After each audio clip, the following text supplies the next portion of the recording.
to the way you hurt me. Breathing you in, though my vision is blurry. My heart is slowing down, I can barely speak. Your poisonous love makes me beautifully weak. I know this sweet toxin is killing my brain, but I'm begging for more. I'm addicted to the pain. Save me from the heaven that you put me through. Choking on the dependency I have for you. Burning in the fire of your toxic glow. I'm dying in your arms, it's an overdose.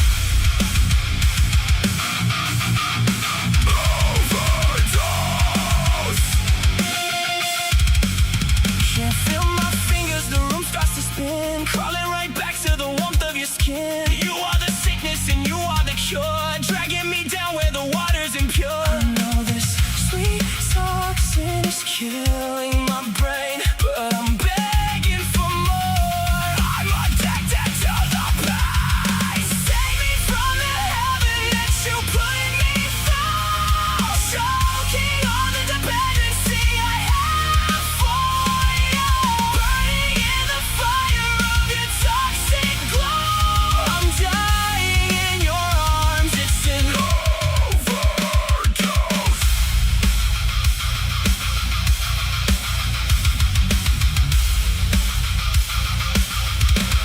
You toxic piece of shit. You fucking poison my veins. Drink the venom soaked and die.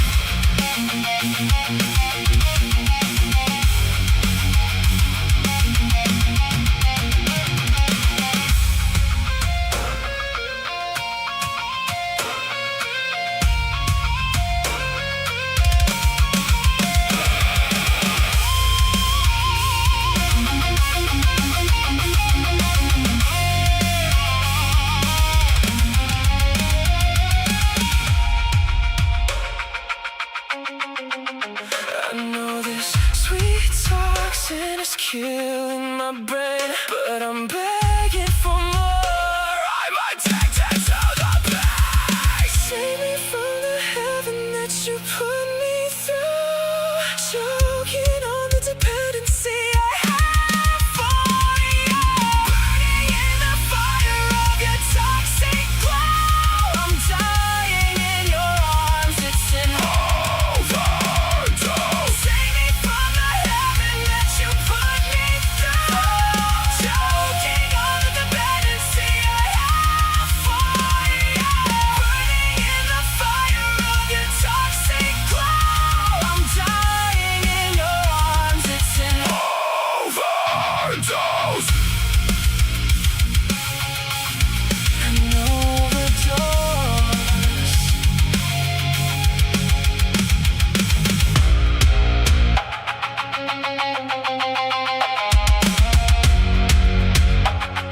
An overdose.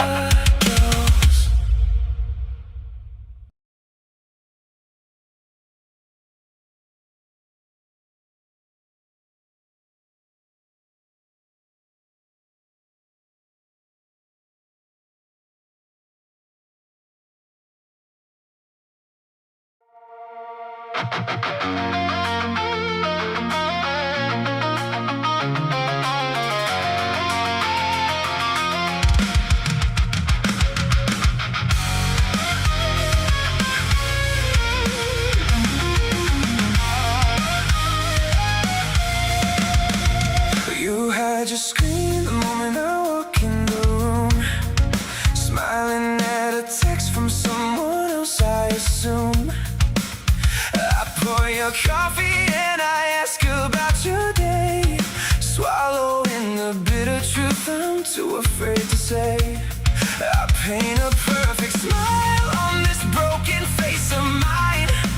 Mastering the art of pretending everything is fine. 'Cause I know the truth, but I'm playing the part. Suffocating slowly in the dark of your heart. Smile.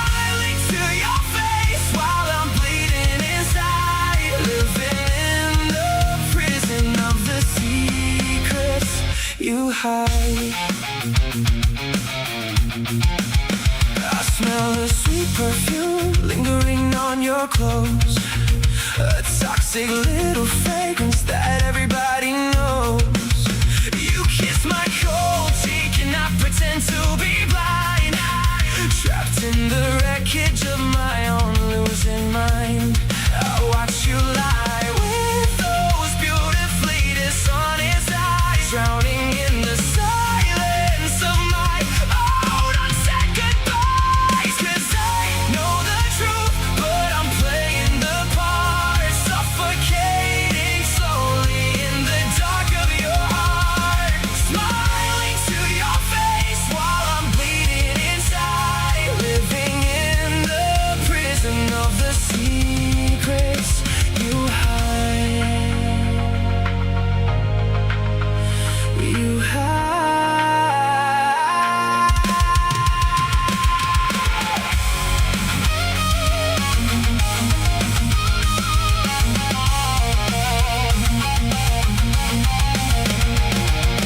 How long can I keep up this ghost of a show, holding on to someone who's already letting go? It kills me to love you when you're already gone, but here I am still trying to hold on.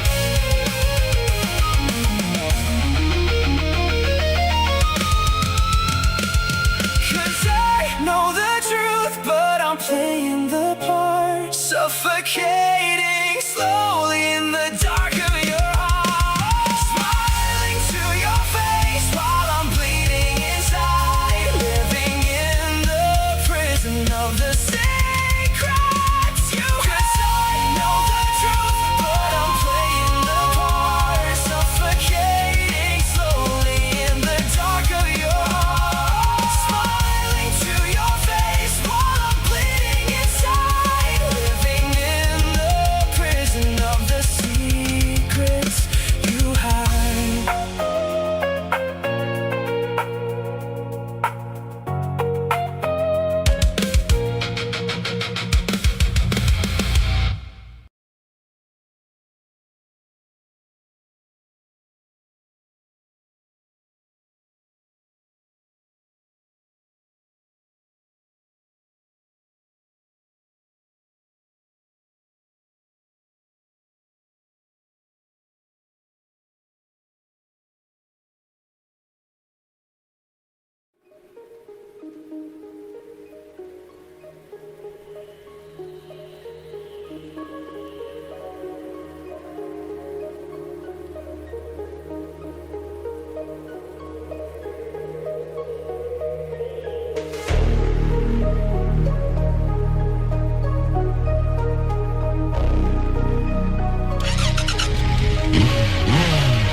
What is going on, everybody, man? Appreciate you guys hanging out on a very rare Wednesday evening stream. Today we got AEW Grand Slam Mexico. Hopefully it's a good show. I don't know. I'm hoping for the best. That's all I can do, man. Going into these shows, I can hope for the best. And hopefully we have a good outcome. But I appreciate you guys hanging out. I don't expect a huge audience tonight because nobody gives a fuck about AEW. But you know what? I'm here. And we're going to make the most of it. And it's all we can do, man. It's all we can do. So I appreciate the ones that do show up hang out. And hopefully it's a good one. We got Jose in the chat. How are you? Hope you are well.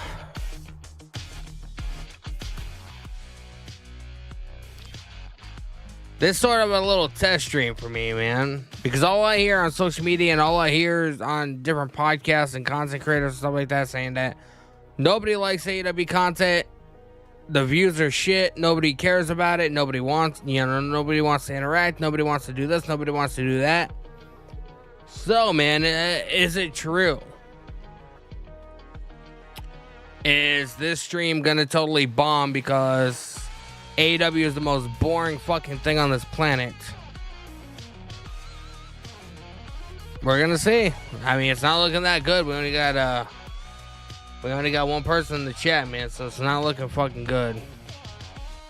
Unfortunately.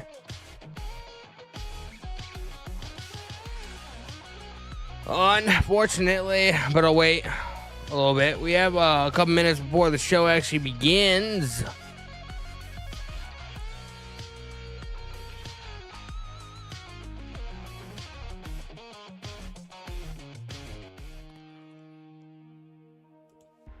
I may have to end the stream early, man, if nobody ends up showing up, because I'll just be wasting my fucking time at that point.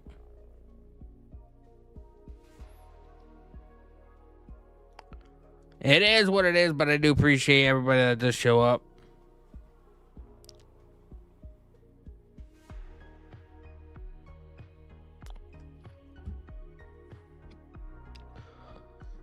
People like to make stuff up. They first started with AEW is better than WWE. Yeah, I mean,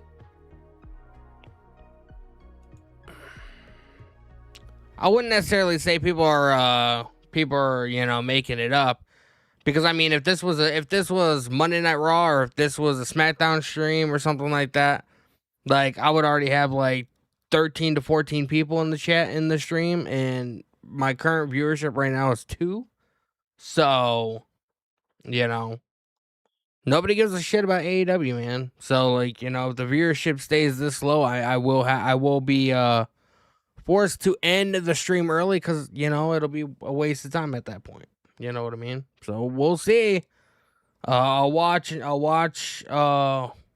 stream until 8:30, and if the viewership just stays stagnant like it is, I'm gonna be forced to end the stream, just because nobody is engaged. It's not gonna be worth my time to stay live. I'm not gonna get anything out of it. So unfortunately, this is like a test stream, man. It's a test stream, and AEW did this to themselves. You know what I mean? Like, they just think about, it's a good match, and that's all it is. You know what I mean? Like, there's nothing to it. Like, you could go 6 to 7 months without watching any kind of AEW content, and you know exactly what the fuck's happening when you start back up again. You know what I mean? Doesn't really make you think too much. It doesn't really like in WWE, although WWE, I'm surprised Monday Night Raw was a really, really, really good show. I'm hoping SmackDown's going to be a really good show, because we had gotten Kevin Owens back. But, like, I don't want to, like, make this seem like I'm a show for WWE, because I'm not. I watch fucking everything. I'm going to be watching the House of Glory show on Friday as well. So, but, like, at least in WWE, there's certain things on there to where you can, like, have a conversation. You can, digest, like, oh, where do you think this is leading, or where do you think that's leading, or whatever. In AEW, they don't do that. They just concentrate solely on, like, wrestler A versus wrestler B. It's going to be a really good match, so let's just throw them out there and see what the fuck they're doing. You know what I mean? Unfortunately, that's what it is. And, like I said, we'll stay live till 8:30, see how the viewership does. If the viewership's just going to be very extremely low, it's not really going to be worth it to me, unfortunately, to stay live. And, I can, watch the show while I'm, hanging out with the kids, or I can watch the show, throw it up on my TV, and just watch while I'm, like, cleaning up, So, that's a test run, man. this test run to see how the audience does tonight. I'm not expecting too much. We got Tyrus in the chat. What's going on, brother? I believe. Did I give a shout out to Celtic Kit? What's going on, man? Welcome to the stream. Whatever AEW or WWE does, eventually better is subjective. Everyone has a different or same reasons, and Van Can has a choice in 2026. Yeah, it does. I saw earlier before AEW Grand Slam Mexico started, people in the comments were upset saying the lineup wasn't good because Kenny Omega wasn't on there. Well, I mean, what do you want Kenny to do? Have another useless title defense that he's automatically going to win because they want to fucking have him in OSPREAY main event Wembley at the end of the month? Like, what the fuck do you want him to do? Like, he can come out and cut a promo, which he might do. I don't doubt he's going to be on the show. But like, what the fuck do you want the guy to do? That's why I feel like it was kind of pointless to have him beat MJF at that current time for the AEW World title. You could have done it at Redemption or something else or whatever. You didn't have to have him in a useless title defense that he was not in jeopardy to lose the title regardless. You know what I mean? So it's just one of those things, man. It's one of those things, bruh.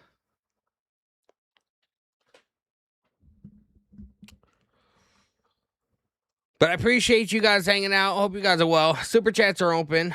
You know, if you do want me to stay alive, that'll probably be the best option because, you know, I'm not going to get shit for ad revenue on the stream. But you know what? It is what it is.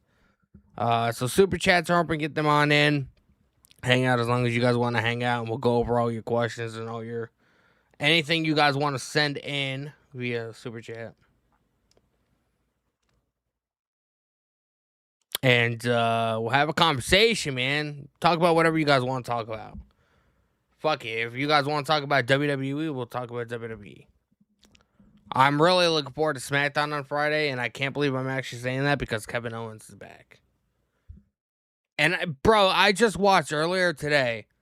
And we're talking 2023 or 2024. I just watched the night before the Royal Rumble in Indianapolis, an in-ring promo segment between CM Punk and Kevin Owens that I actually forgot happened. It was during Kevin Owens' feud with Cody Rhodes. It was the night before the Royal Rumble. He was gonna have a ladder match against Cody, and CM Punk was saying that he's gonna win the Rumble or whatever. I forgot that segment even happened. And after watching that earlier today, I'm ready for Monday, bro. I'm ready. Friday. I'm ready for Friday, man. Idasus is back. He looks just like Matt Damon. Jose says, what's your thoughts on Rey Mysterio having Roman Reigns do a tournament for his title on Wrestle in Mexico? I think it's great.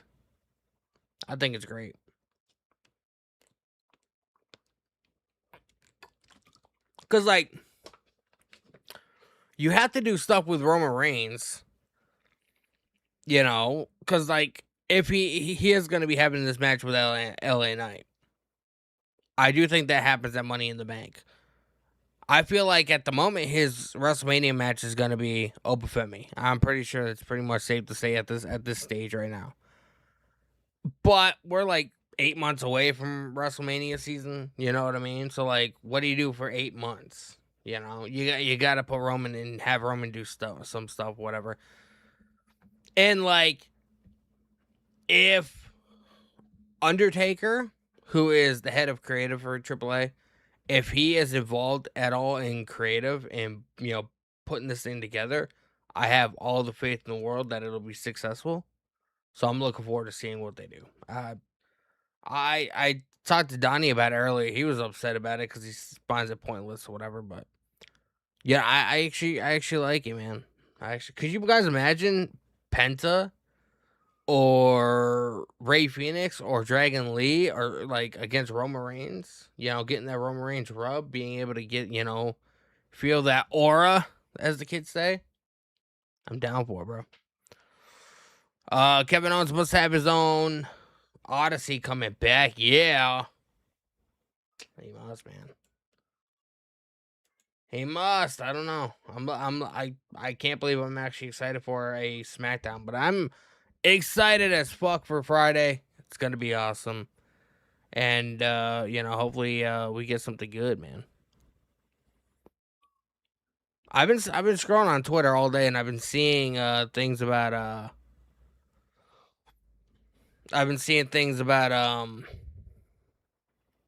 Lola Vice.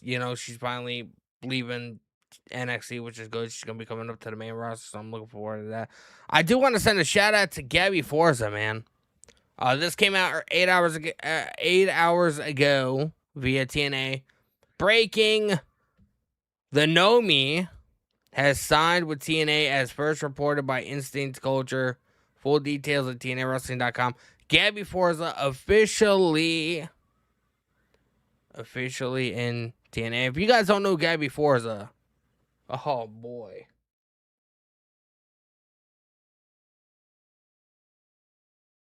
Let's see.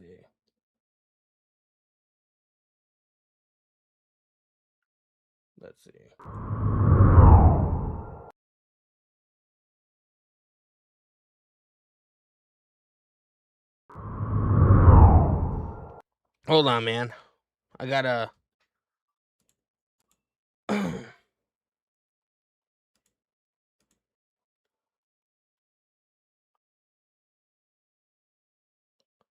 Let's go. Input mic. You guys hear me? Now.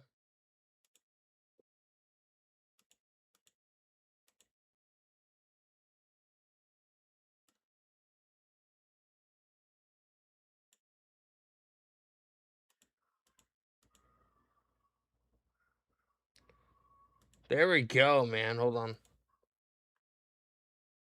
Now we can. Yeah, look at us, man. I'm fucking doing things. Gabby Forza. If you guys have no idea who Gabby Forza is, bro, I'm just saying. I've seen her a lot at Blitzkrieg and Northeast Wrestling and stuff like that. She is the wife of Bear Bronson, man, who is in the system. So she is a monster. She is a monster, man.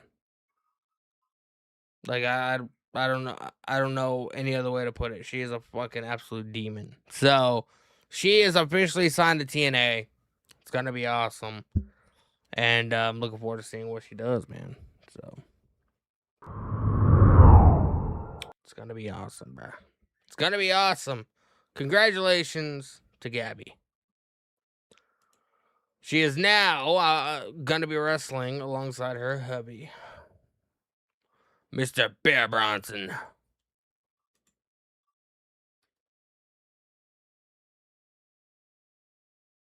This is her ex account. She's an absolute demon, man. Like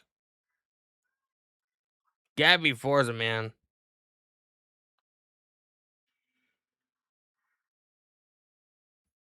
Force to be reckoned with. She was also trained by Bailey recently at the when Bailey was doing her training sessions and stuff like that.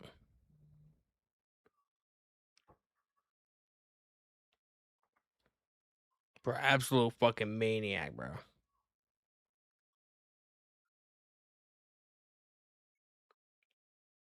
So if you don't know Gabby Forza, y'all motherfuckers about to find out.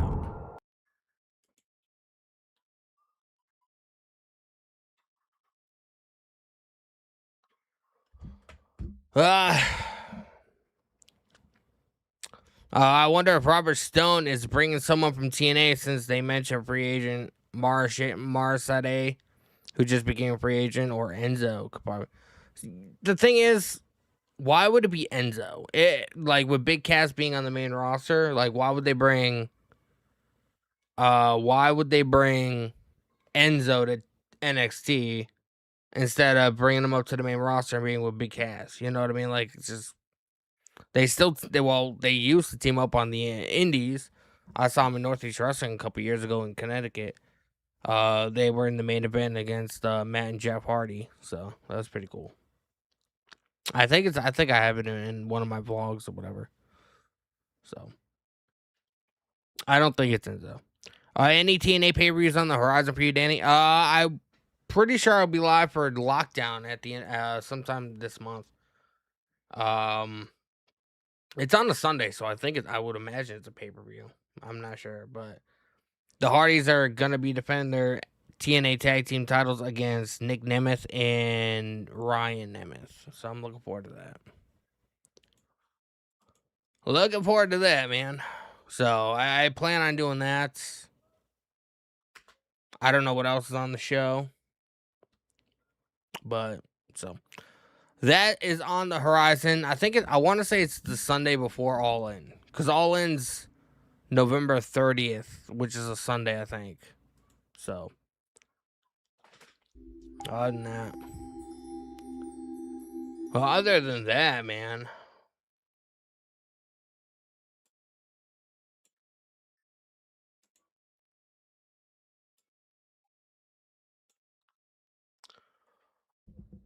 She's built different. Gabby Forza, man. Go after the stream tonight. Go on YouTube, whatever. Search up some of her matches. She's fucking brutal, bro. She is great.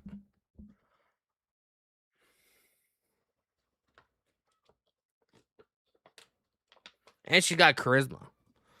Yeah, All In is August 30th. I will be live for that.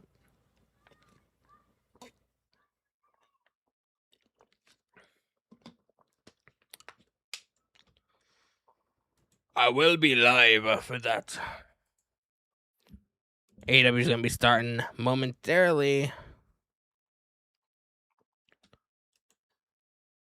If you guys do not have HBO Max or TBS pulled up on your television and or streaming devices, if you guys will be watching the show along with me, make sure you guys throw that up on your TV.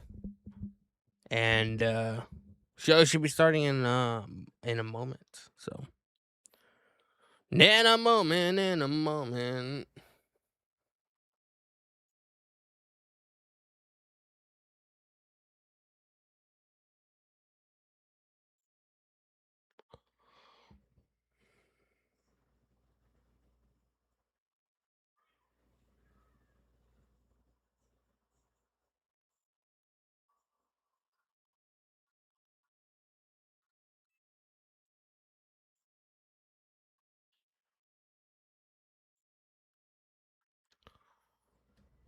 There we go.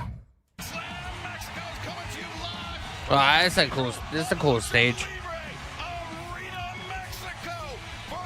Me, Tyrus, and our lives are going to be in London for All In. It's my live broadcast debut. That's what's up, man. What's up, bro?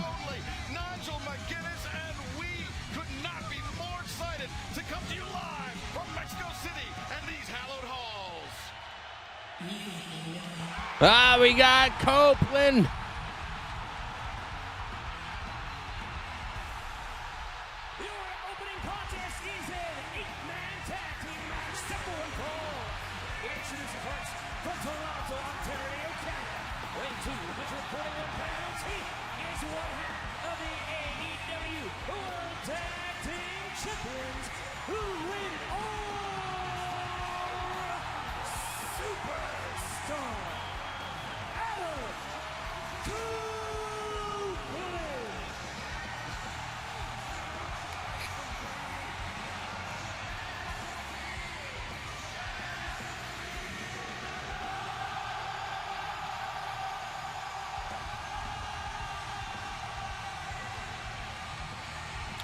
Let's go, man. Cope with the mask. Starting off with an 8-man tag, man. It should be decent.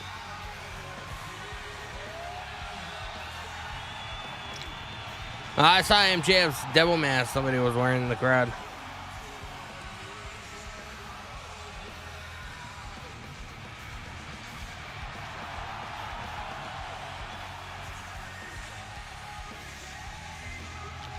On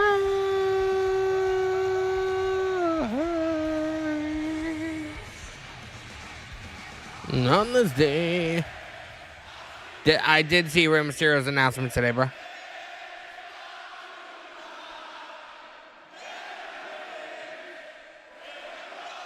Bro, this is the most packed AEW show I've seen in a long-ass time, man. It's a will to me to life, not a chance.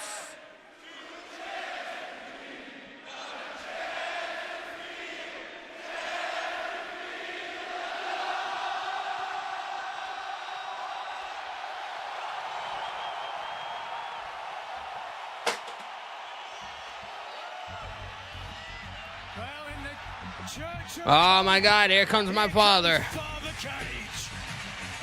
My daddy coming out. My daddy. There he is. My father. Everybody's father.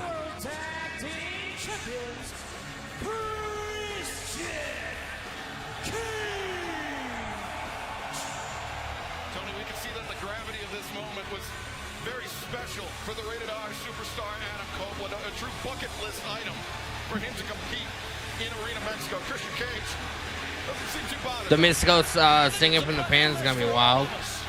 This crowd is absolutely amazing. I've been asked before, you ever been to an arena where you cannot hear yourself talk? Well, here it is tonight. This is absolutely amazing how they have taken to AEW here at Arena Mexico. Arena Mexico. Mexico AEW shows are always packed. Is this like this is the first Mexico show I think that AEW's put on? Because isn't this the same arena that they do CMLL? Or am I fucking crazy? I'm pretty sure it's the same building they do CMLL. We're only getting started. Super kick party! We got the Young Bucks. I'd be so afraid that I would fucking trip down those stairs, though.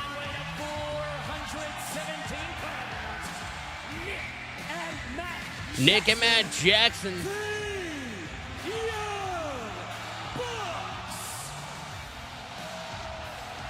The Young Bucks. I would have to think Wembley Stadium, where the Young Bucks will challenge Cope and Cage for the World Tag Team title. You think Penta wins the tournament that Rey Mysterio announced today? I could definitely see it. Imagine Penta versus fucking Roman Reigns. But I feel like it's the Penta we need is the Penta from Lucha Underground.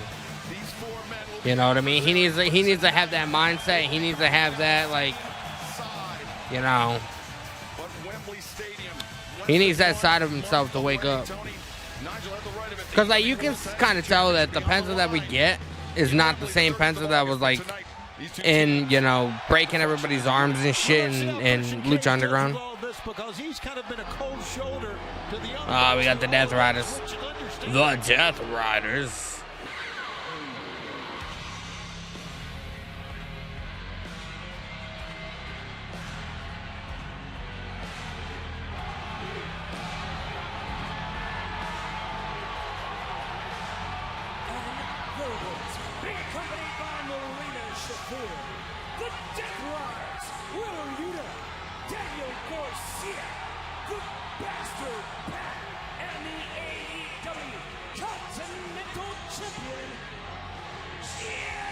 Bro, this building is packed, man. It's the same arena, same how it does, because the logo belt they have. Yeah, I kind of figured it was the same building. Even the Penta that tossed around Chelsea Green was better. Well, I mean, that's the kind of Penta that I'm talking about. Like, the more darker side, you know what I mean? Like, that's the Penta that I want to see against Roman.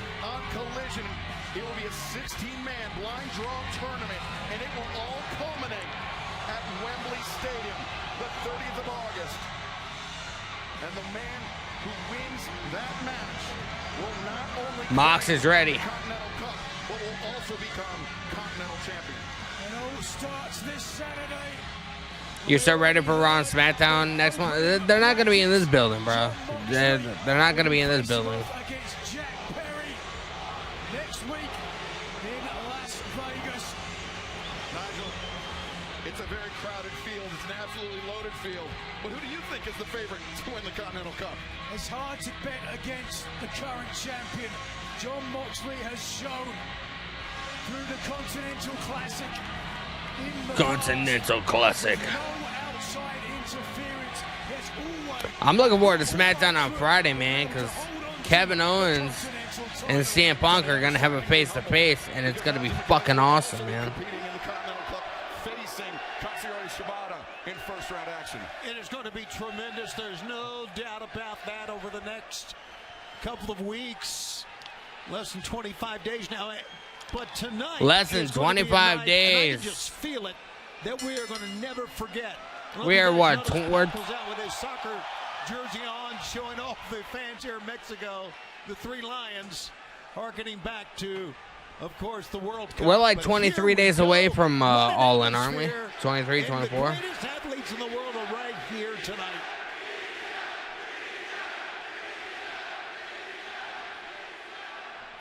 Christian Cage, the Bastard Pack, starting things off for the respective sides. Pack gains control. Oh, a Pack of with that the wrist lock on of Christian. Cage, one half of the AEW World Tag Team Champions. Whoa, Christian Cage going to his old bag of tricks with the official's back turned straight to the eyes. But Oh, knee right to the back. Willie Yuta, you fucking chud. Lower back, the kidneys perhaps of Christian Cage.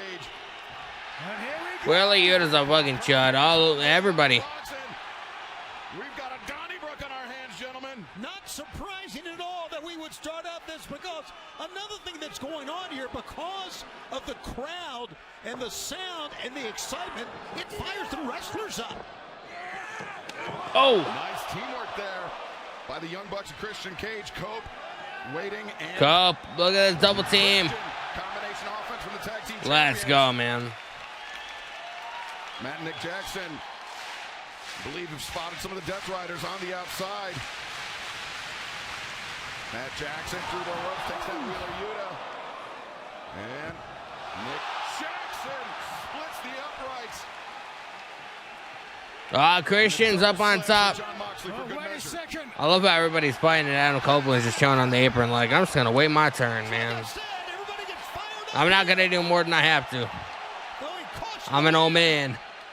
I'm an old man. Our opening contest continues live tonight on AEW's Grand Slam Mexico. Don't go anywhere. Don't go anywhere.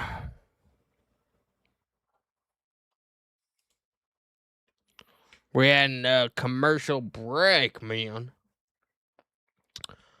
Guys, man, I appreciate you guys hanging out. If you guys have not, make sure you guys hit that subscribe button with the notification button turned on. Smash that like button. And super chats are open if anybody is feeling generous. Super chats definitely do help me out quite a bit, and I appreciate all the support, man.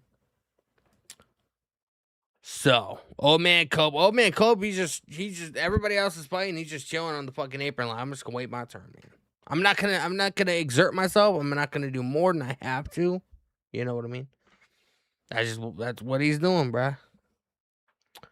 It's what he is doing.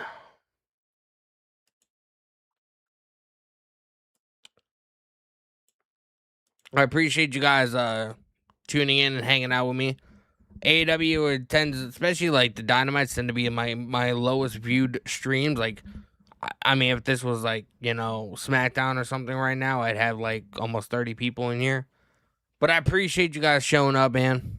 And, you know, there's not really much discussion one can have about AEW, you know, as far as like, you know, story progression, because there really is none in AEW, you know, except for, you know, a select few keys, you know, things you can talk about. But I had nothing going on today, so I figured, why the hell not? And I wanted to stream, so. Don't forget, I will be live for Friday Night SmackDown on Friday. It's going to be huge. You got Kevin Owens and CM Punk under the same roof. What is going to happen? Jose says Cope is already coming to his retirement now that Wrestle Dream was announced in Florida. Wrestle Dream was announced. I didn't even see that announcement. Oh god, I'm tired. Alex Johnson, what's going on, bro? Monday Night Raw on September 14th is going to be taking place in Arena CDMX in Mexico City. I don't think I know what that arena is. Has WWE ever ran an event there? I don't think so, right? I don't recognize the venue name, but hopefully they can pack it out. Hopefully they can, because they only do Mexico when they go on like a Mexican tour or something like that.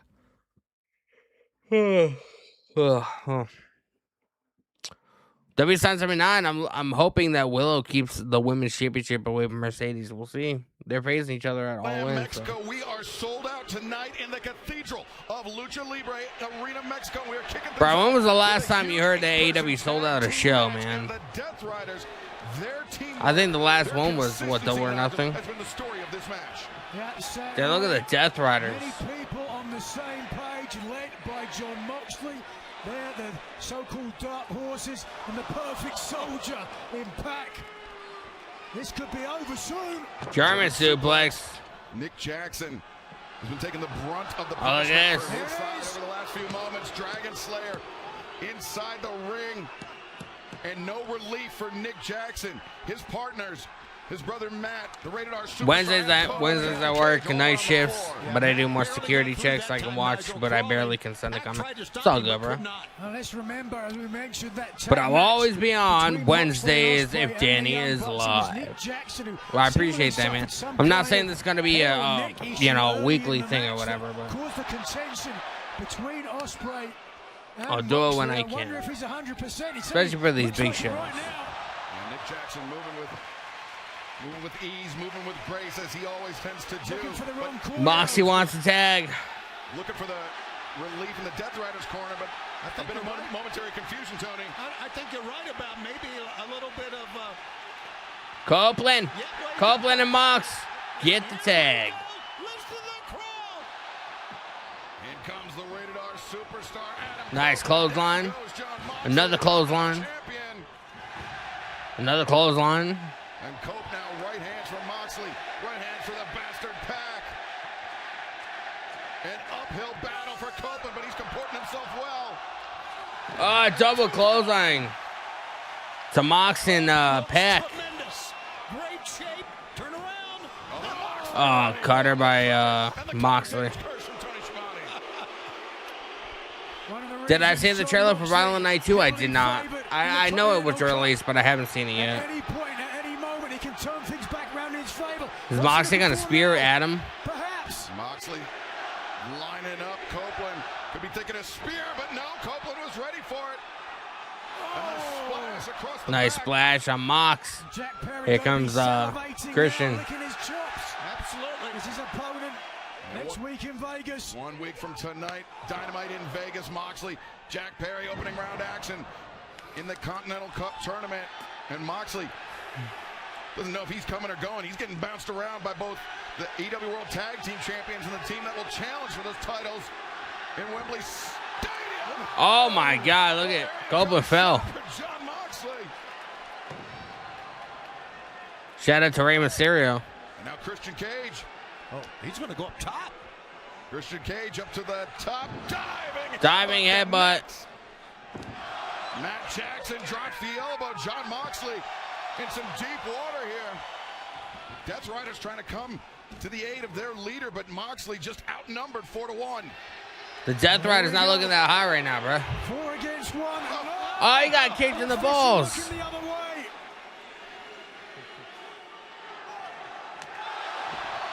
And a super kick party on the Continental Champion. Pac. No. Pac and Garcia breaking it up.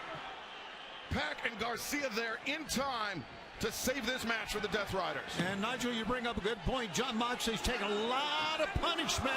Oh, and he's got that big match coming up in Las Vegas. A lot of punishment. Moxley, one of the toughest, most resilient wrestlers Copeland. in professional wrestling today. Wait a second.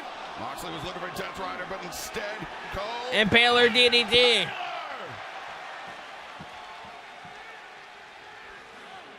Oh.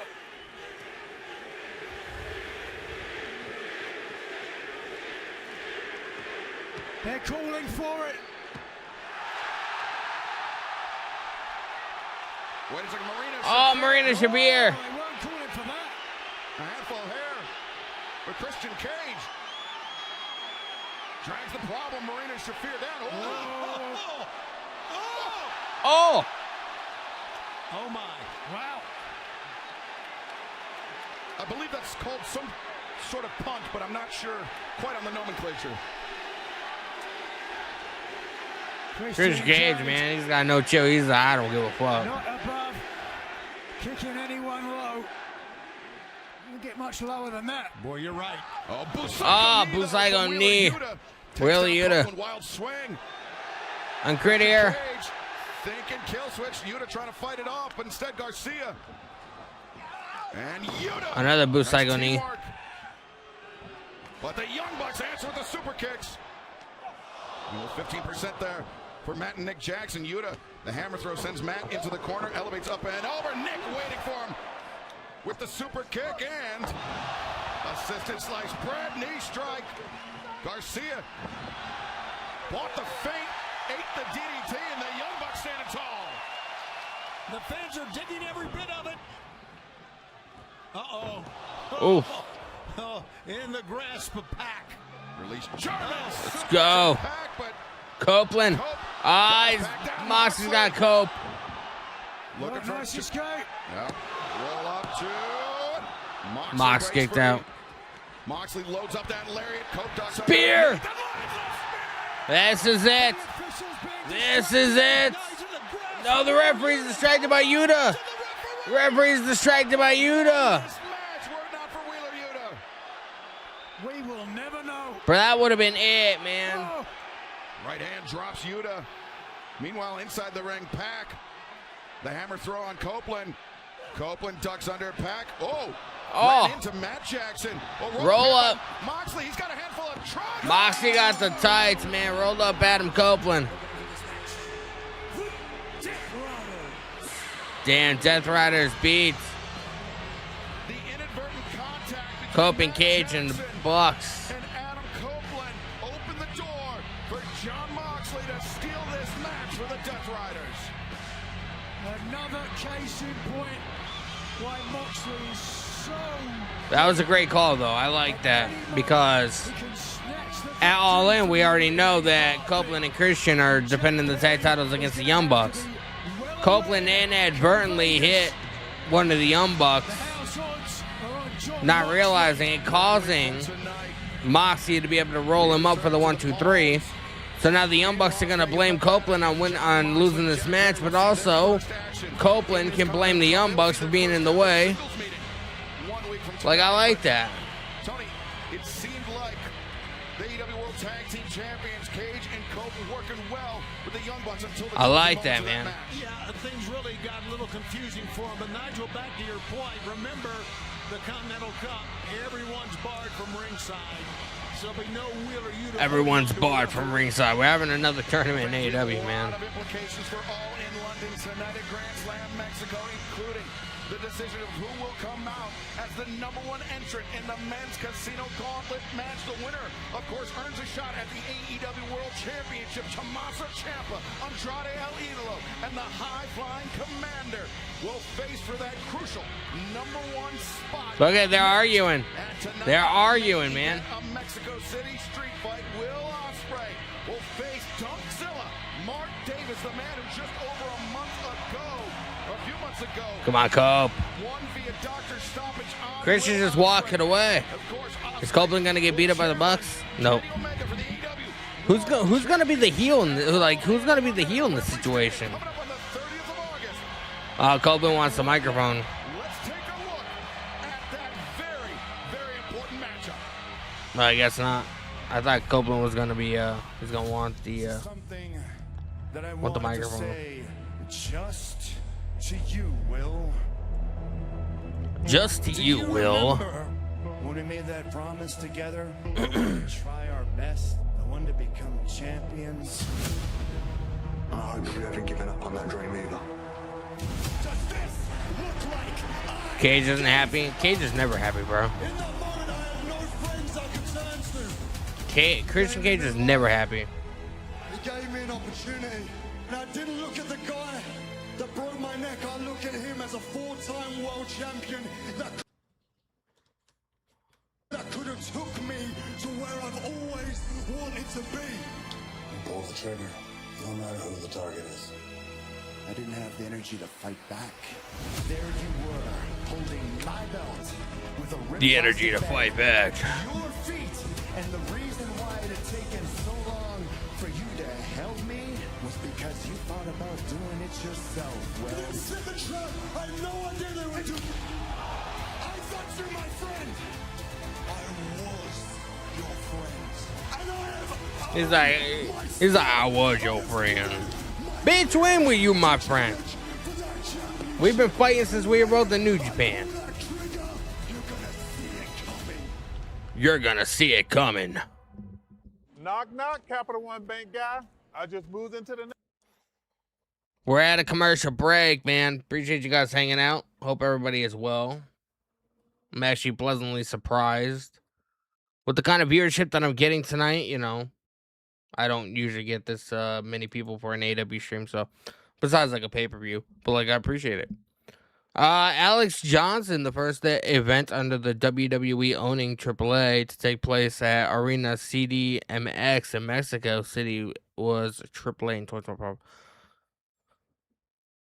Why do I remember that arena being really small? Why is Monday Night Raw going to be doing it there instead of like somewhere else?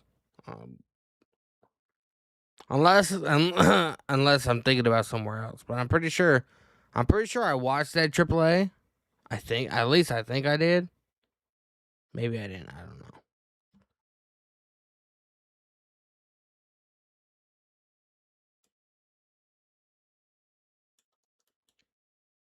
I'm gonna Google pictures and see what this arena looks like. I'm rather curious.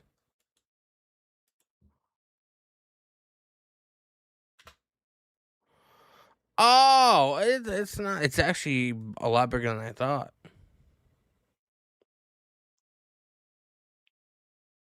At least I think this is it.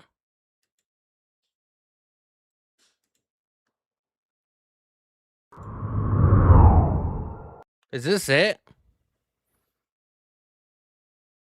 It's Arena CDMX. That's what it says on Google. So it's not that small of an arena. I thought it was a lot. I thought it was different. I thought it was another place, but so I mean, yeah, I can see Monday Night Raw being there. See how many people. It closes at 7 p.m. there. It says it's closing soon.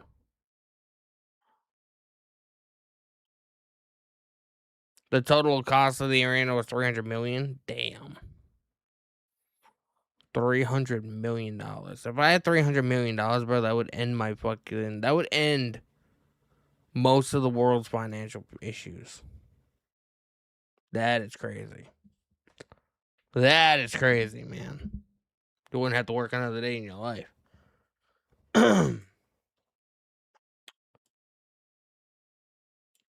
Again, everybody, super chats are available if anybody wants to send any in. Definitely greatly appreciated. It's a great way to be able to help me out, give me a little bit extra support.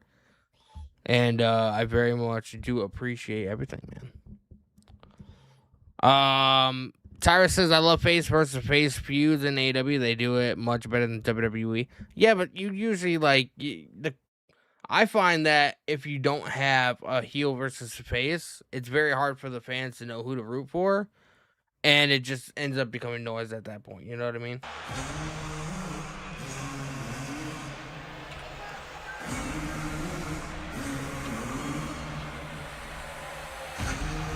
Tommaso Ciampa.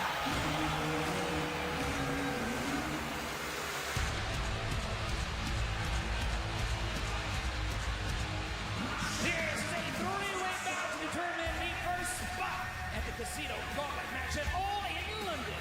Introducing first from Boston, Massachusetts, weighing 218 Tommaso. the Psycho Killer, Tommaso Ciampa. Heading into this match, you have to wonder what is the mind state of this man 10 days removed from the Painmaker and redemption? And let's pitch it to the side of the stage, Renee Paquette, for some insight. Tonight is all about Grand Slam Mexico, but looming over everyone's shoulder just 25 days away, All in London. All right, Alec Johnson. I hope that whoever wins the tournament, the Rey Mysterio announced today, puts on a really good match against Roman Reigns. I hope so too. I hope so too, bro. Reptilian Renee looking resplendent and certainly giving us all the details. Ciampa lying in wait for whoever leads Wembley. Commander. The world champion. Next, from Reynosa, weighing 76 kilos, Commander. Tremendous reception for Commander, a man who, when he began his professional wrestling career, never thought it would be possible that he would be competing in Arena Mexico. He came up outside of the CMLL system, and it was not, at the time, very welcoming to people that came up outside the system, Tony, but through a lot of hard work, perseverance, Commander made a name for himself in Mexico, made himself undeniable, not only to CMLL, but to AEW as well. And you know what? It's because of the perseverance, because of the ability in the ring, of what this young man can do, that he has been able to persevere, been able to survive, and make a name for himself. And look at the reception that he's getting here in Mexico City. He's got to have butterflies right now, guys. No question about it. One of the most exciting, scintillating stars.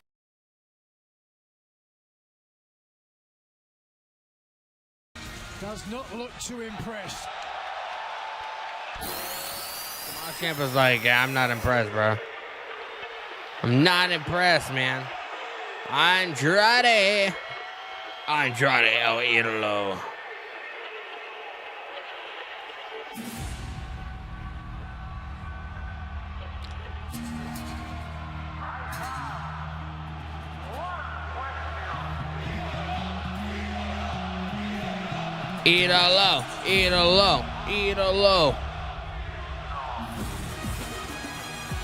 Idolo.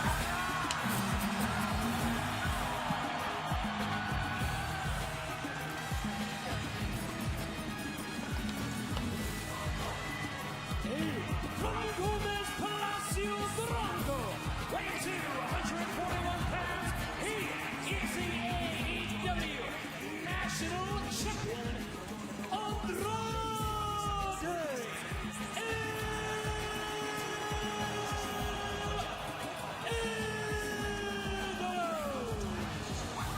AEW National Champion and perhaps the #1 entrant in the men's Casino Gauntlet match at All in London.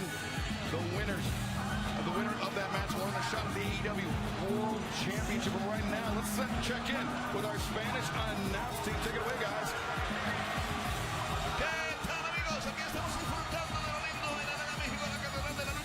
Carlos Cabrera, didn't he used to do the Mexican announcing for WWE back in the day? That name is very familiar to me. Donnie's AW fave wrestler. Who? Andrade? I'll right back. This man, Andrade El Idolo, has to be looked at as the favorite in this match and the favorite to clinch that #1 spot, Nigel. Of course, the Casino Gauntlet match is a match that can end at any time. Not all the participants need have entered, so those early spots are crucial. Let's go, man. Is this the qualifying match to see who's #1 the Casino Gauntlet? Whoever leaves Arena Mexico with that #1 spot in their back pocket will have a huge advantage. And Tony, we saw Andrade El Idolo kissed that Dynamite diamond ring that the last Andrade time we saw El it, Idolo. well, it was on MJF's hands. Will Ospreay disarmed it, and somehow it came to Andrade El Idolo. Tommaso beating the hell out of Commander. Andrade's just like, hey, man, do what you got to do, bro. Do what you got to do, man. Right now, in my opinion, the top 3 favorites to win the tournament are Penta, El Grande Americano, or Dominic Mysterio. I feel like it could be Dominic Mysterio. I mean, they would kind of want that visual, you know what I mean? The AAA Mega Champion versus the World Heavyweight Champion in WWE. So I could definitely see Dominic Mysterio winning, to be honest. Like when he defeated longtime rival Volador Jr.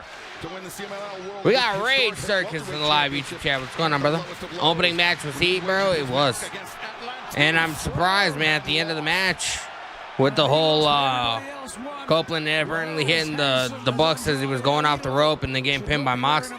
There's a little bit of a story there. There's a story brewing because Copeland and Christian are defending the tag team titles against the Young Bucks at All In. So everything is done for a reason, man. Oh, look at Commander. Look at Commander, bruh. Perched on the top rope, the tightrope block, and the spaceman from Commander. Bro, if he would have been a little bit lower, man, his neck would have fucking been destroyed. Triple Mania is before Raw, before the Raw in Mexico. I'm gonna be live for Triple Mania, I think. The Friday and Sunday, day 1 and night 1 and night 2. He was competing here in the CMLL event, and now with an opportunity to earn the #1 spot in the men's casino gauntlet match at All In. Rage will be on Thursday. I don't think he will be. I'm pretty sure on the podcast on Thursday we're gonna have tomorrow we're gonna have an update on a possible Rage Circus return. I'm not 100% sure. We've been trying behind the scenes. We've been trying to iron some stuff out. So I'm not on the podcast this week. I think I'll be on for like the first 10 minutes. You know, just to like introduce. You know, you'll see. Don't go anywhere. If you're planning on all getting together, why stay in hotel rooms? We are at a commercial break, man. Appreciate you guys hanging out. If you guys have not, make sure you guys hit the subscribe button with the notification button on. Leave a like. Bro, I'm like halfway. I'm like 50 subs away from 2,600, man. So if there's anybody on here that has not subscribed yet, please do so. I want to say about 2 weeks ago, maybe, I just hit 2,500, and I'm 50 away from 2,600. So you guys are absolutely been going crazy. I am legitimately halfway to 3,000 subscribers, which is just fucking... I don't think I've ever had a channel with that many subscribers. The We Are Wrestling channel doesn't count because it's, it's a mutual thing between multiple people or whatever. But just knowing, like, I put the effort into growing my own platform to have this many subs is kind of fucking mind-blowing. So, I appreciate each and every one of you. And we're going to keep at it. I'm live tonight. We'll be live on Friday for SmackDown. We got Kevin Owens and CM Punk. It's gonna be magical. I'm looking forward to it. And it's gonna be a good time, man. And then we got AEW All In at the end of the month. We got TNA Lockdown that I'll be live for because we got the Hardys taking on Ryan and Nick Nemeth with the tag titles on the line. So that should be a good show. We got a lot of stuff lined up, man. So it's fun. Alex seems to like Liv is hands on with Becky and Vaquer. Bro, the fact that we got Stephanie Vaquer and Becky Lynch returning at the same time, Monday was a really good fucking show. Like, if anybody on here has not watched Raw Monday, you guys probably already know everything that happened because of, like, social media and shit like that. I encourage you to go and rewatch that show because it was absolutely fire. Well, I would say it's probably the best Monday Night Raw of 2026. And coming out of SummerSlam, which I think was an okay show, wasn't anything fantastic. I feel like Triple H, with all the backlash that he's been getting lately, I feel like he needed to put on a good show. Like, there couldn't have been a way around it. He needed to put on a really solid show. He needed to build towards Money in the Bank. He needed to build towards what's next for Oba now that Brock Lesnar's out of the picture. We now know that Oba Femi is going to be having this program with Braun Breaker because they had a stare down. Also, what's going to be happening with Paul Heyman? Is Paul Heyman going to be involved? Because Paul Heyman had a backstage with Oba Femi, but also later on in the night, he had a backstage with Braun Breaker. So, like, there's a lot of history there.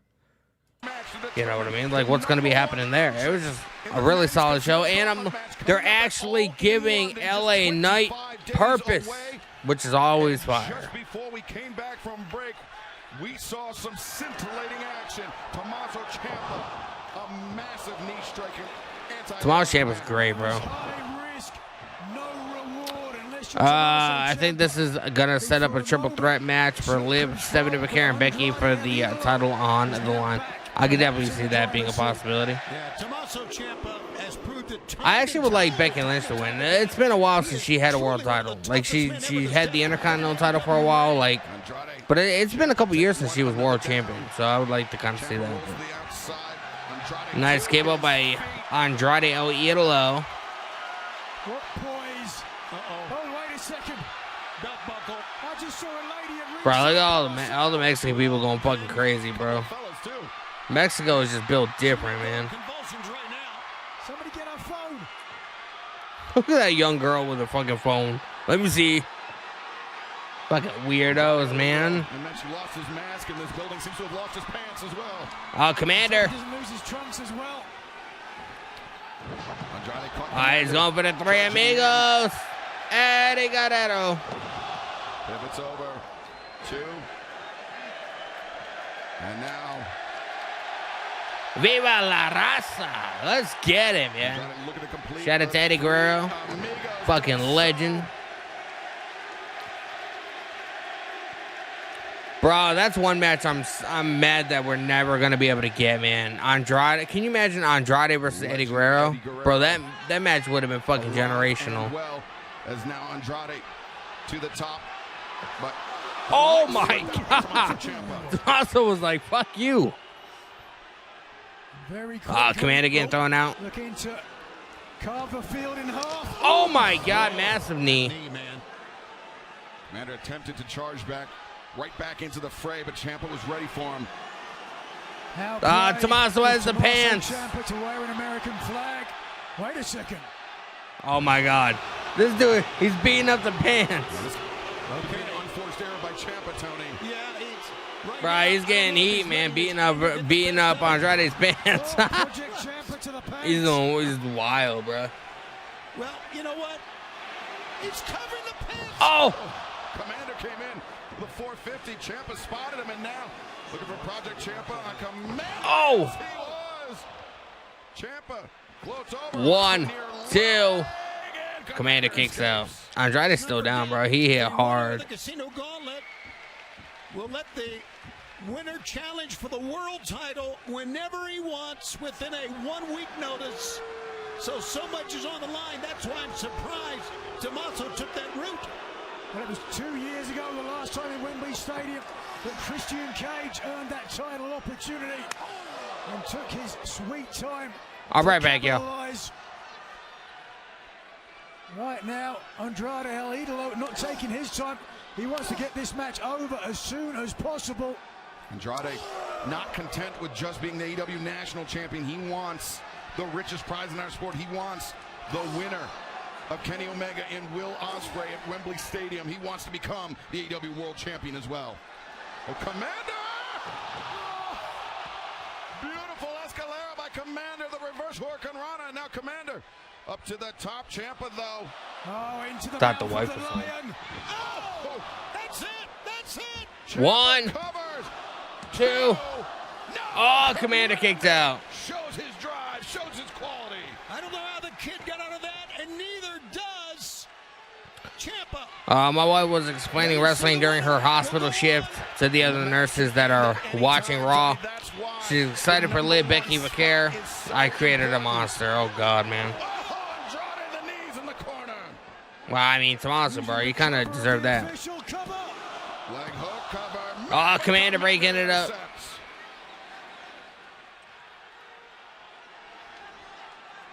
The decision hangs in the balance.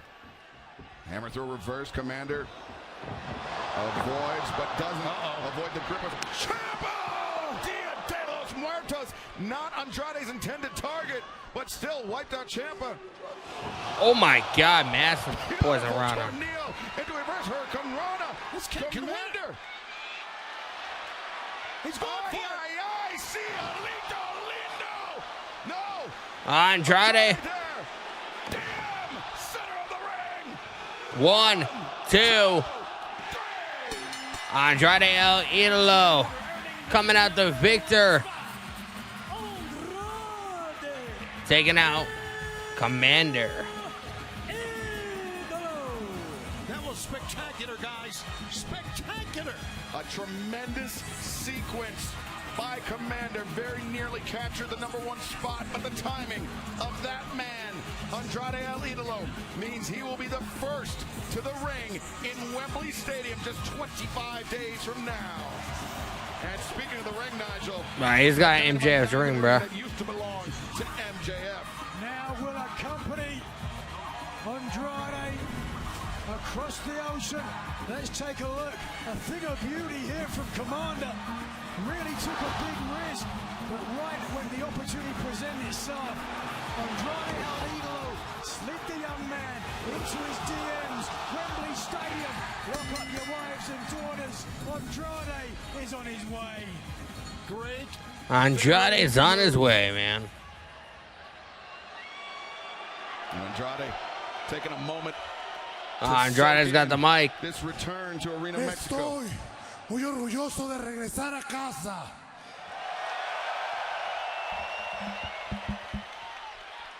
We need a translator, I bro. am the proud holder of the National Championship. Pero quiero más. How you I want know? more. I am going to win the Gauntlet match at All In. Seré el primer hispano en ser campeón mundial de AEW. How you know? Pero no lo haré solo por mí. Lo haré por todos ustedes. Por los latinos. I have no idea what he's saying, bro. Y por México. He said Mexico. I understood that. The AEW World Championship, not just for himself, but for everyone here, but for all of Mexico. Do you think I cannot win the Gauntlet match?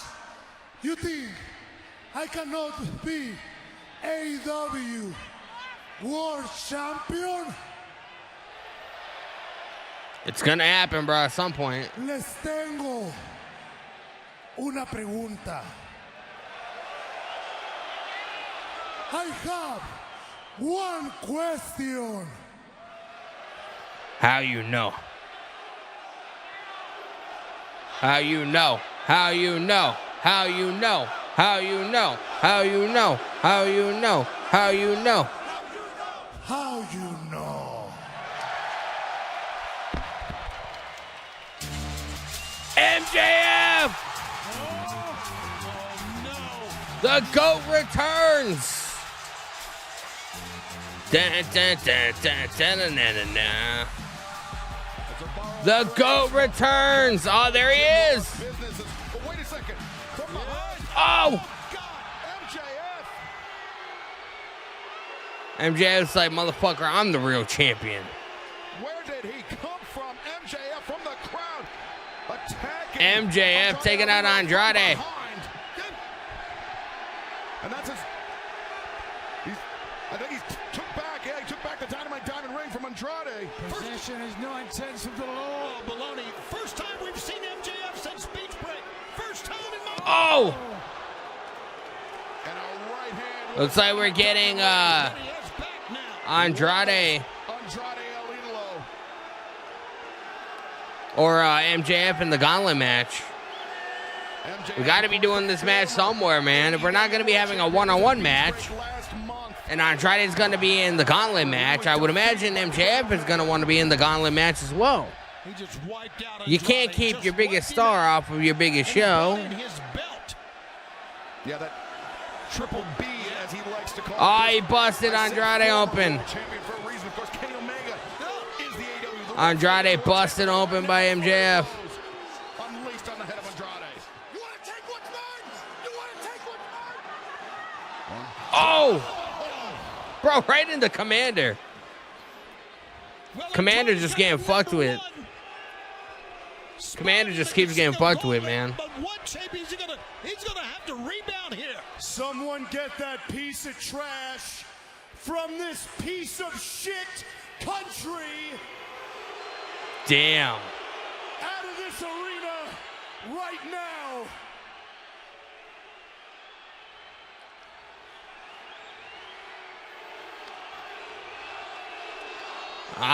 MJF, man. How dare you? I'm an American hero. No, he is not. I'm the best professional wrestler in the world. Yeah. And make no mistake about it. I am your champion. He's the champion, apparently. Kenny Omega might have something to say about that. Porque! Fine, let's talk about it. How about we talk about the fact that at Beach Break, I had that Kenny Omega dead to rights. I had the match won. Bro, that's a great visual. Look at Andrade, man. He's getting fucking walked out. Will OSPREAY got involved. It is thanks to Will OSPREAY that paper champion Kenny Omega gets to waltz around with a toy belt. Oh, with a toy belt. And head into a main event at Wembley. That was mine! It was my main event!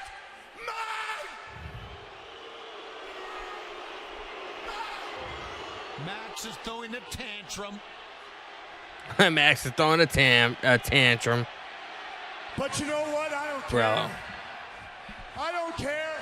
You know why? Because I always get what I want. Next week, we're in Vegas and I'm feeling lucky.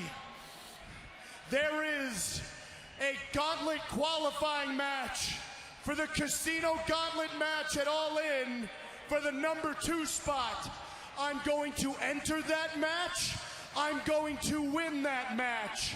I'm going to then go to Wembley. Yep. Where I am He's going to be in the Casino Gauntlet. That Pedro Andrade again. I will win the contract again and do exactly what I did the last time. Now, escuchar, because this part's real important. Bro, MJF is fucking gold, bro.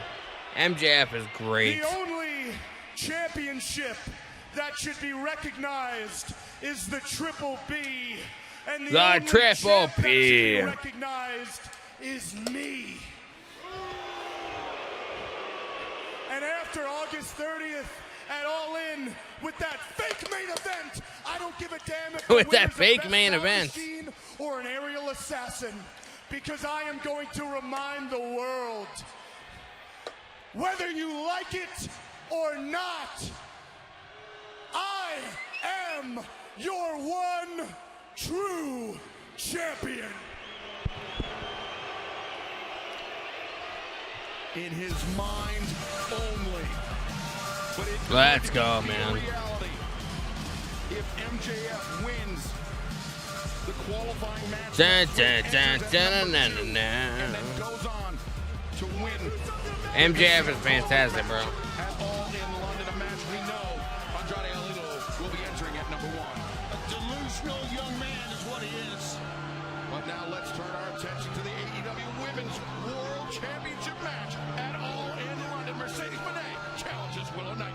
Bro, MJF is great.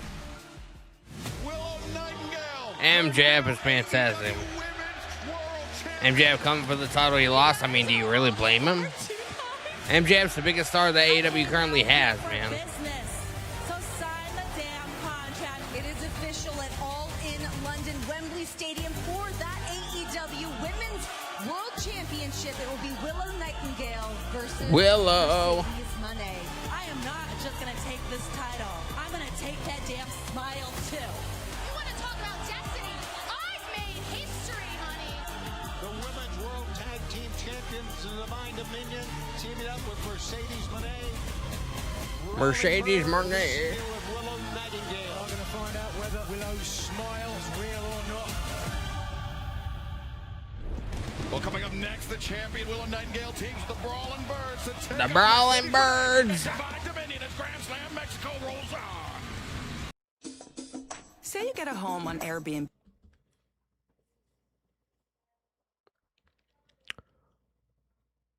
Alex Johnson in the live YouTube chat. My top 4 current favorite luchadors in WWE/AAA right now are Rey Mysterio, Penta, Dominic Mysterio, and La Parka. Bro, you can't add Rey Mysterio and Dominic Mysterio in there. You gotta add, what about Psycho Clown? You know what I mean? And his little fucking posse there. What about Mr. Iguana? La Parka's is good. Even though it's not the real La Parka. The real La Parka from WCW. He passed away a couple years ago. So, this is an imitation La Parka. It's not the real La Parka. The La Parka I remember from WCW. There's only one La Parka, man. Unfortunately. He passed away. But Rey Mysterio and Dominic Mysterio, man, they're easy choices. You gotta go outside of the box. Isaac MP Gaming on Twitch. What's going on, brother? Who wins the cup? I think it's gonna be either MJF or Andrade. MJF is hands on the biggest star that AEW currently has. So the fact that you wouldn't want him to get another opportunity at the title is just insane to me. Like, could you imagine? We already know that Kenny Omega's going to be losing the title to OSPREAY. It's pretty much self-explanatory at this point. They pretty much set that shit up. Making that match extremely a little bit too predictable. So I would honestly, Will Ospreay versus MJF with the AEW World title, bro. That could be a main event on any fucking pay-per-view. No matter what. Any pay-per-view, that shit could be the main event. So, maybe it happens in Chicago all out. They want to try and boost ticket sales because of, WWE and AAA, stepping on their territory and all that. So, I mean, it only makes sense. Penta versus Roman would have been amazing, but I agree they're going for Dom versus Reigns. They're going for Dom because he's the AAA Mega Champion. So you're going to want the AAA World Champion versus the WWE World Champion. It's self-explanatory, bro. It's self-explanatory. This match is made for Dominic versus Reigns. Although, I mean, what if Dominic drops the AAA Mega Championship before then, and then we go with somebody maybe like because I've heard rumblings that Dominic is going to be dropping the title to El Grande Americano. You could do El Grande Americano versus Roman Reigns. Two of the most over guys on the fucking planet. So, I don't know. I don't know, man. Unfortunately. Our divine dominion extends from the heavens to the underworld. Our divine dominion. We're tag team champions enter the arena. And when you stand before us, Lena Cross and Megan Payne. And then Rage's favorite girl, Mercedes Moné. Just saying. I'm pointing out the fucking obvious here. Lena Cross. Bro, I'm so mad, man. The one Blitzkrieg show that she was at, I didn't end up going to that show. I could have met Lena Cross. And yet, somehow, with this understanding they have with Mercedes Moné, appear to be even more dangerous. Yeah, we didn't think it possible. Divine Dominion have been nothing short of dominant, holding on to the AEW Women's Tag Team titles. And when they walked out, everybody got on their feet. This is Mercedes Moné. CE no. It's CE no, bruh. It's CE no. Mercedes Moné. Mercedes Moné with that ceremonial belt for her wins, back-to-back wins in the Owen Hart Foundation Women's Tournament. And Tony, last week she put that belt to good use, laying Will Nightingale low. Well, it was the first blow of what is going to be, I do believe, at Wembley Stadium, a bitter battle between two ladies. I think we both, all three of us know each other. The Brawling Birds. Mercedes Moné versus Willow Nightingale should be a decent match. Although I feel like Willow's going to end up just dropping the side of the Mercedes. Together as far as Mercedes AEW career is concerned. The Brawling Birds.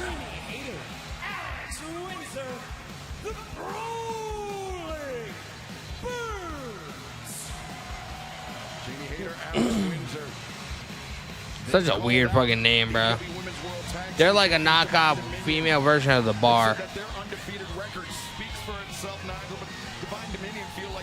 It's kind of what I, describe him as. There's Willow. Willow Nightingale, the AEW Women's Champion.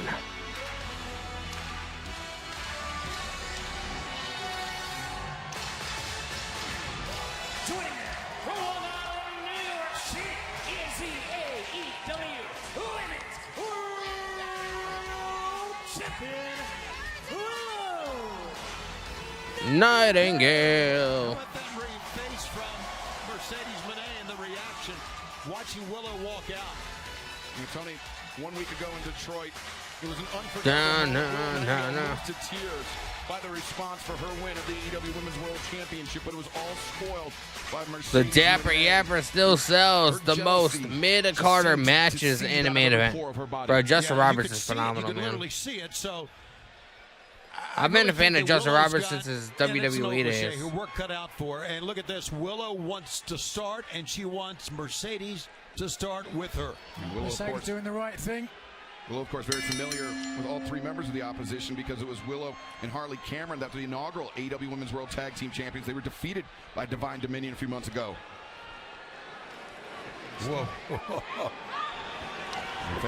Coming up at tie-up, we got Megan Bayne and Alex Windsor starting the match out. This Saturday, 8/7 Central, and you can join us in Colorado Springs, Colorado. Colorado Springs. Scan the QR code at the bottom of your screen, and then 1 week from tonight, we return to Las Vegas. Colorado Springs. Just drops Windsor with that shoulder tackle, and then our final stop before All in London, Baltimore, Maryland. On Wednesday, August 19th. Baltimore. Excuse me, not before All in London, but before we head across the pond. And then Ring of Honor's Death Before Dishonor becomes the 2300 Arena in Philadelphia. Tickets for those events and all. Bro, I hate the fact that they do ROH Death Before Dishonor because it's on the same night as SmackDown. I'm not gonna fucking choose Ring of Honor of all things over SmackDown. Although SmackDown tends to be the worst show. It's also, gets the most views or whatever. And being a content creator, you gotta go where the views go. Oh, Jamie hit her with the kick. In comes Willow Nightingale. Willow with a senton on Megan Bayne. Megan Bayne kicks out of one. Just a one count. Gonna be a long night. If Nightingale is going to be able to get a pinfall. You love watching Lucha Libre? To be perfectly honest, bro, I have not watched a Triple H show since the Mask vs. Mask match. I get so busy, man, Outside of streaming, I have a family, so, I concentrate so much of my life on pro wrestling that when I'm not streaming, I don't really want to watch it. Incredible So outfit on the CEO. Fits I have like a not glove. watched a lick of AAA since the Mask vs. Mask match. To complete her version of the Three Amigos. For the second time tonight, it speaks Mega to Bayside how back in. respected Eddie Guerrero was. Oh, wait a Oh, second. Jamie Hayter. Jamie Hayter's like, nah, you're not doing this. There's 3 amigos on each side. Oh. Hater now, Alex Windsor. It's gonna be Team massive. with an advantage. There you go. Things just breaking down. They just fighting. Start slugging it out here, Excalibur. You won't have enough stamina watching that ROH show. Blows being exchanged on all sides of the ring. The last Ring of Honor Death Before Dishonor event that I watched, Lead across, Alex Windsor paired off as have. it was the Briscoes versus FTR in the dog collar match. There you go. Boston Bane to the floor. And I want to say that was the last Jay Briscoe match because he passed away in a car accident shortly after that. But not for long. Pair of cannonball sentons take down AEW Women's World Tag Team Champions. Meanwhile, in the What's my WWE/AAA match of the year? The Mask vs. Mask match, man. Pretty hard tumble that time. Either that or CM Punk versus Roman Reigns. And landed up against the barricade. It'd have to probably go Mask vs. Mask, Roman and CM Punk at Mania, and then Roman and Seth at SummerSlam. Those are probably my 3. Even though we've seen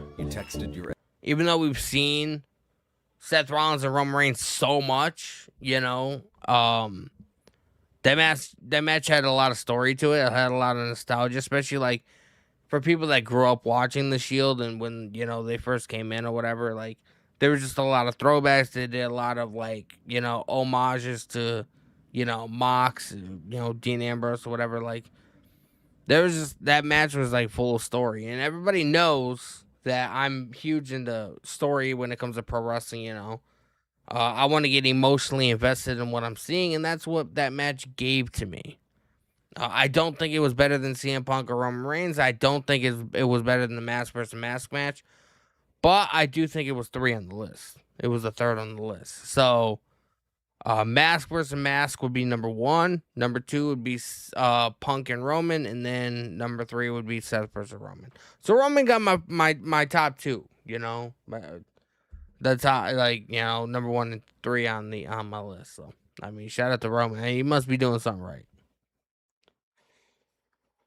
Death Before Dishonor 2022 had 12 matches, and I can't remember how many were in Free Hour. I can't remember, bro. I can't remember. But do you guys like my list of the top 3 matches? I think it was pretty, it's pretty solid, man, to be honest. Mine is EGA versus EGA in the Mask vs. Mask match. Also, The Undertaker is the head booker of AAA. Yeah, no, I watched the interview that he did with Chris Van Vliet during Fanatics Fest. CBB just uploaded it on his channel, so I watched it the other day while I was eating lunch. Cause you know you gotta watch an Undertaker interview while you're eating lunch, man. You know, it's part of life. If you're not eating lunch while watching an Undertaker interview, what the fuck are you doing with your life?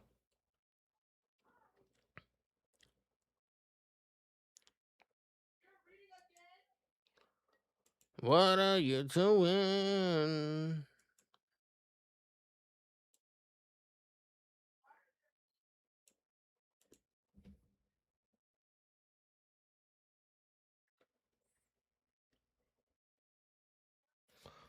Slow. I don't know. Slow.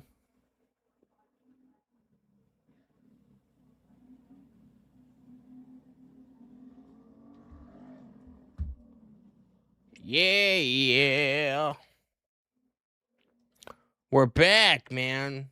Mexico, we are sold back to the show. Lucha Libre Arena, Mexico. I'm Excalibur, joined by Nigel McGuinness, Tony Schiavone, and we are in the midst of a high-stakes trios match.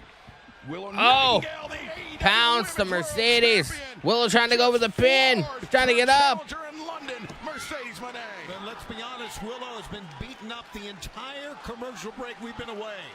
I mean, she has suffered a Willow. lot of offense against her. Trying to get to her corner. Looks in the corner. Jamie Hayter tagged in. Oh, we got Lena Cross and Jamie Hayter. And the other.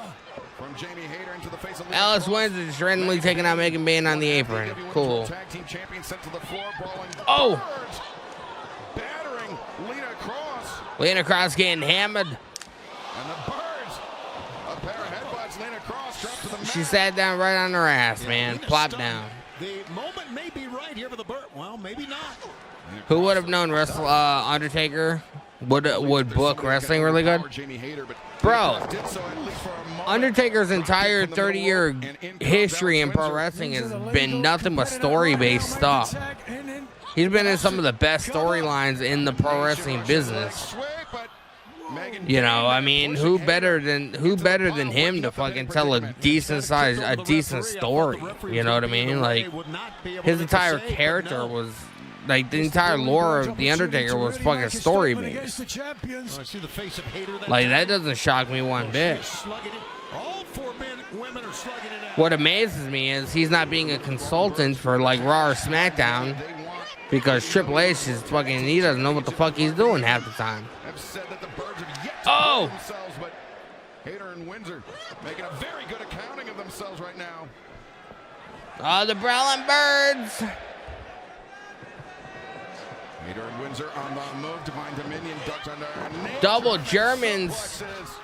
Divine Dominion is so tall that a German For me, the best match of 1906 is El Grande Americano versus Chad Americano. Yeah. sheer reflex on the part of the Brawling Birds there, absorbing those stereo German suplexes to come back. Look at this. High impact. Massive double clothesline. Now Mercedes Moné tags Mercedes and Willow tagged in. They're hammering away, man. Getting their strikes in before all in. Series of blows. Mercedes ducked under. Oh! Rising knee strike. Called the AEW Women's World. Massive slam. Mercedes Moné gets her shoulder up. The champion in control here. Yeah, she looks a lot better than she did about 4 minutes ago. She got a little respite on the outside. Look how quickly the CEO turned things back again. Oh, Meteora. This time from the middle rope. Boy, Mercedes can do it all. Backslide. Backslide. Mercedes Oh. escapes. Windsor though waiting with a headbutt. Lena Cross. Goes right to the chin, I do believe. Taking out Alice Windsor. Jamie Hayter with a massive clothesline to Lena Cross. Oh, Megan Bain's back in. So does Megan Bain. Bain weaved underneath. Falcon Arrow. Well, we are seeing 6 talented ladies here, gentlemen. Just Oh. throwing Fireman Scary. throwing offense right and left at each other. And I got the hiccups, every man. time the other lady comes back. And now Willow turns her attention to the woman that Willow's will got challenge her Mercedes in up. 25 days time at All in London. Mercedes Moné. Moné gets up because she's got something in mind instead. Willow pushed off.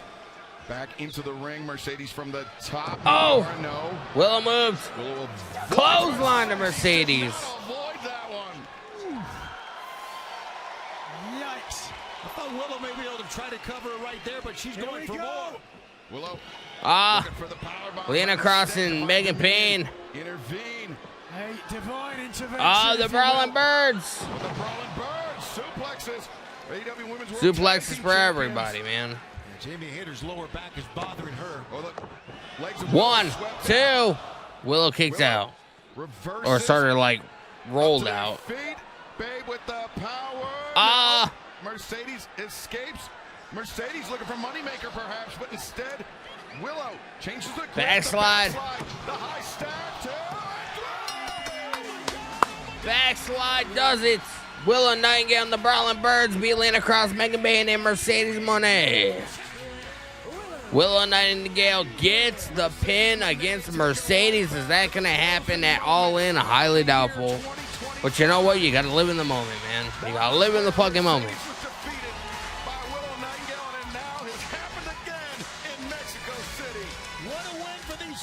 Mercedes can't believe it.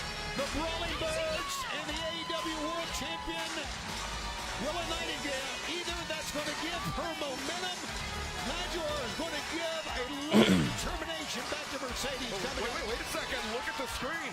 It is Oh, look at this. for London, the Brawling Birds. Divine Dominion versus the Brawling Birds. All in. All the momentum in the world. This is the first time that Divine Dominion, the World Tag Team Champions, have been on the losing side in a match. And that is going to certainly stay in their head. Well, this is the tag team match we've been waiting for in the women's division. And you're going to see it coming up at All In. Jamie Hayter, Alex Windsor, and Will Nightingale tonight putting the first blemish on the So the Brawling Birds get a title shot. Divine Dominion, and in doing Pretty so, dope, man. have earned a shot at the AEW Women's World Tag Team Championship. Pretty dope, man. 5 days from now at All in London. And of course, Will Nightingale will have to contend Mercedes Moné at Wembley Stadium. What a night it's going to be. 25 days away. And there is so 25 days to talk away. about when it comes into All in Wembley. That's right, and you still have a chance to join us at Wembley Stadium. Scan the QR code at the bottom of your screen or visit AEWTIX.com. Bro, why is Tony Schiavone always look fucking miserable, bro? Look at this fucking guy, man. In the Cathedral of Football from the Cathedral of Lucha Libre. He looks old, grumpy, and tired, bro. He looks like my fucking grandfather. Like the last years of my grandfather's life, bro. He was just fucking miserable. Speedball Mike Bailey. I think he's taking on Kyle Fletcher. Is for the AEW International Championship. Introducing the challenger from Montreal, Quebec, Canada, weighing 177 pounds.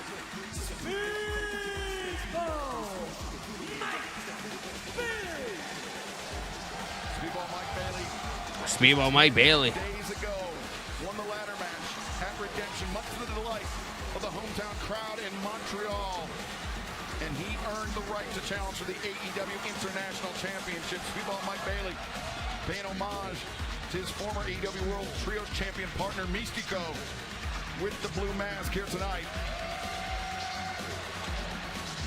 And Speedball has an opportunity to make an unceremonious end to the reign of Kyle Fletcher as international champion. Kyle Fletcher. Speedball's going to have to wrestle his best match ever in AEW. Danhausen cursed Tony Schiavone for spoiling Mick Foley's win at the taped Raw. Oh, God. That was a long ass time ago. From Sydney, Australia, weighing 249 pounds, he is the AEW Kyle Fletcher. International Champion, the Brutus Star. Bro, I'm telling you, man, within 18 months, if this guy's not the AEW World Champion, or at least in some kind of like contendership for it to be the top guy, I don't know what AEW's doing, bro. This dude's a fucking superstar. For this update. Earlier today, I was talking with Kyle Fletcher about this match. Both men tied. Look at Don Callis' dumbass following behind. To further test himself. He talked about the injury that he sustained earlier this year, but tonight he really wants to test this version of himself against one of his greatest rivals in Speedball, Mike Bailey. Their first meeting came amid the 2025 Continental Classic. It was Speedball Mike Bailey that earned the win and the 3 points that night. Then earlier this year, during Kyle Fletcher's reign as TNT champion, Speedball challenged for the TNT championship. Fletcher victorious that night, of course. Fletcher was forced to vacate the TNT championship due to the injury. Let's go, Fletcher! We kept mentioned, and so this will be a real test for both men, but particularly seemingly for Fletcher, Nigel, to see what condition he's in now that he's returned. Is he back at full fitness? Yeah, both men have their obstacles to face. AEW International Championship, let's get it. Aren't we supposed to be having a Mexico City Street Fight on the show tonight? So far, the show is great. It's pretty good, man. I'm having a good time. Wearing the mask still. I wouldn't say it's He's perfect, going to have to try to compete. but it's good. Power. AEW.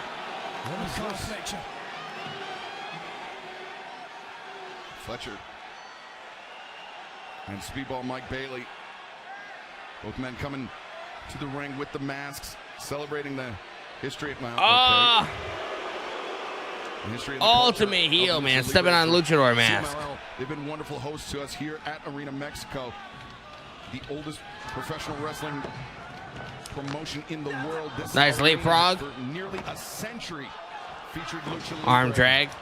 And we're Scoop slam. to be a part of it Mike here tonight. Bailey, man. Fletcher plants Bailey with a thunderous power slam. Yeah, last year we became the first American pro wrestling organization to hold an event in this, can I say the word, hallowed grounds? Oh yeah, we got Will OSPREAY versus Mark Davis in Mexico City Street Fight. Bailey attempting to cover. Should be Again, Fletcher, no. Speedball. Oh, nice Should be good. transition to head scissors by Speedball. Wow, look at that. 90 second. 1, 2. Fletcher kicks out. Bailey into the. Bro, I would just stomp on his fucking toes, man. Bailey, ready for it.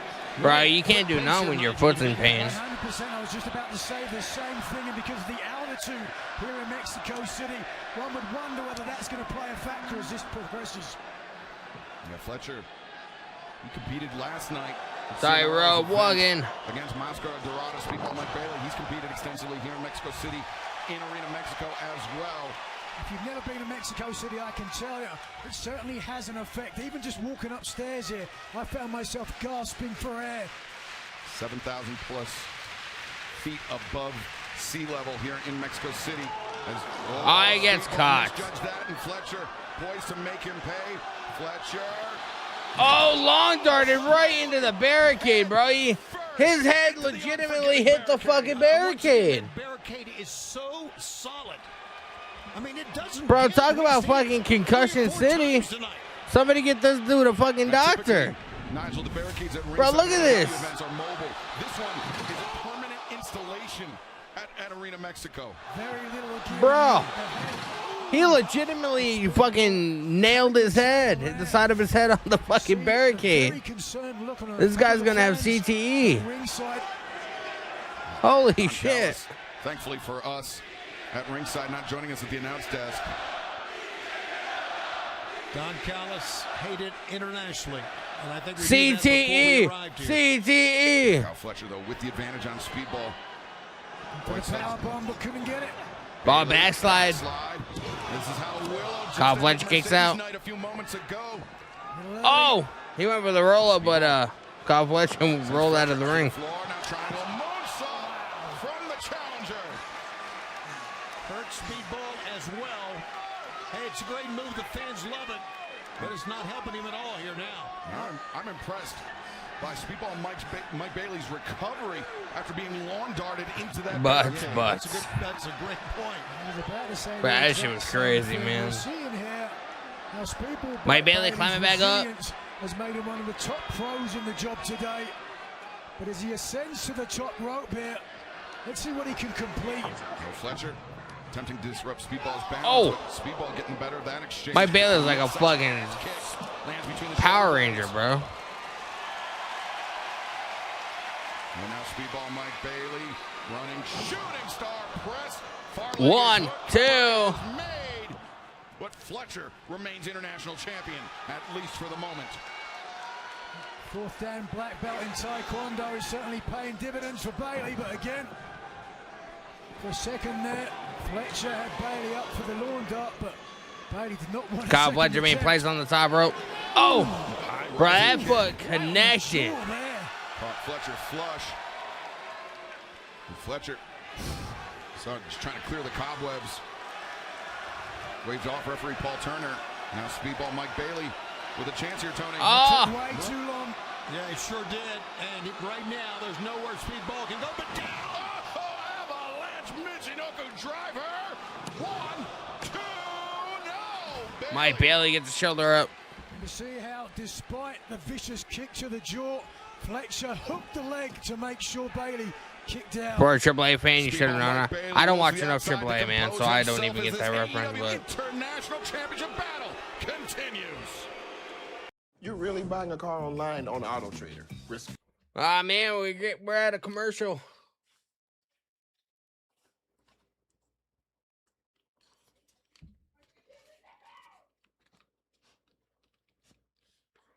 We are at a commercial break. The crowd was chanting that when MJF returned. Chanting what? Butts? I didn't hear that, man, but I'll take your word for it. Appreciate you guys hanging out, man. Again, if you guys have not, make sure you guys please smash that like button, hit the subscribe button with the notification bell turned on, man. So this is officially my last stream until Friday. I'll be live again on Friday for SmackDown. It's going to be great.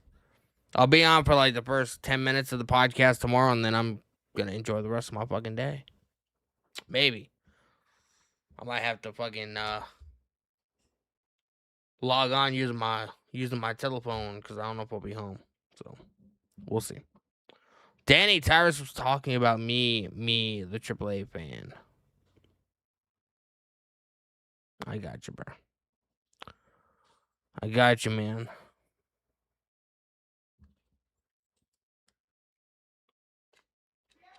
I'm a AAA fan. I just don't watch ever, if that makes sense. Like, I appreciate what they're doing. I definitely want to start watching more. I'm going to be live for the AAA, the Triple Mania or whatever.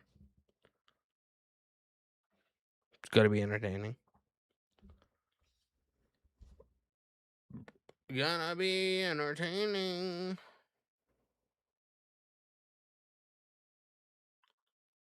Yeah.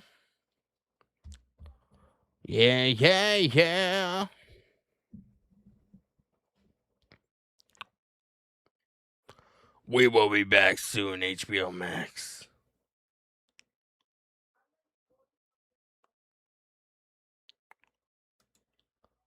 HBO.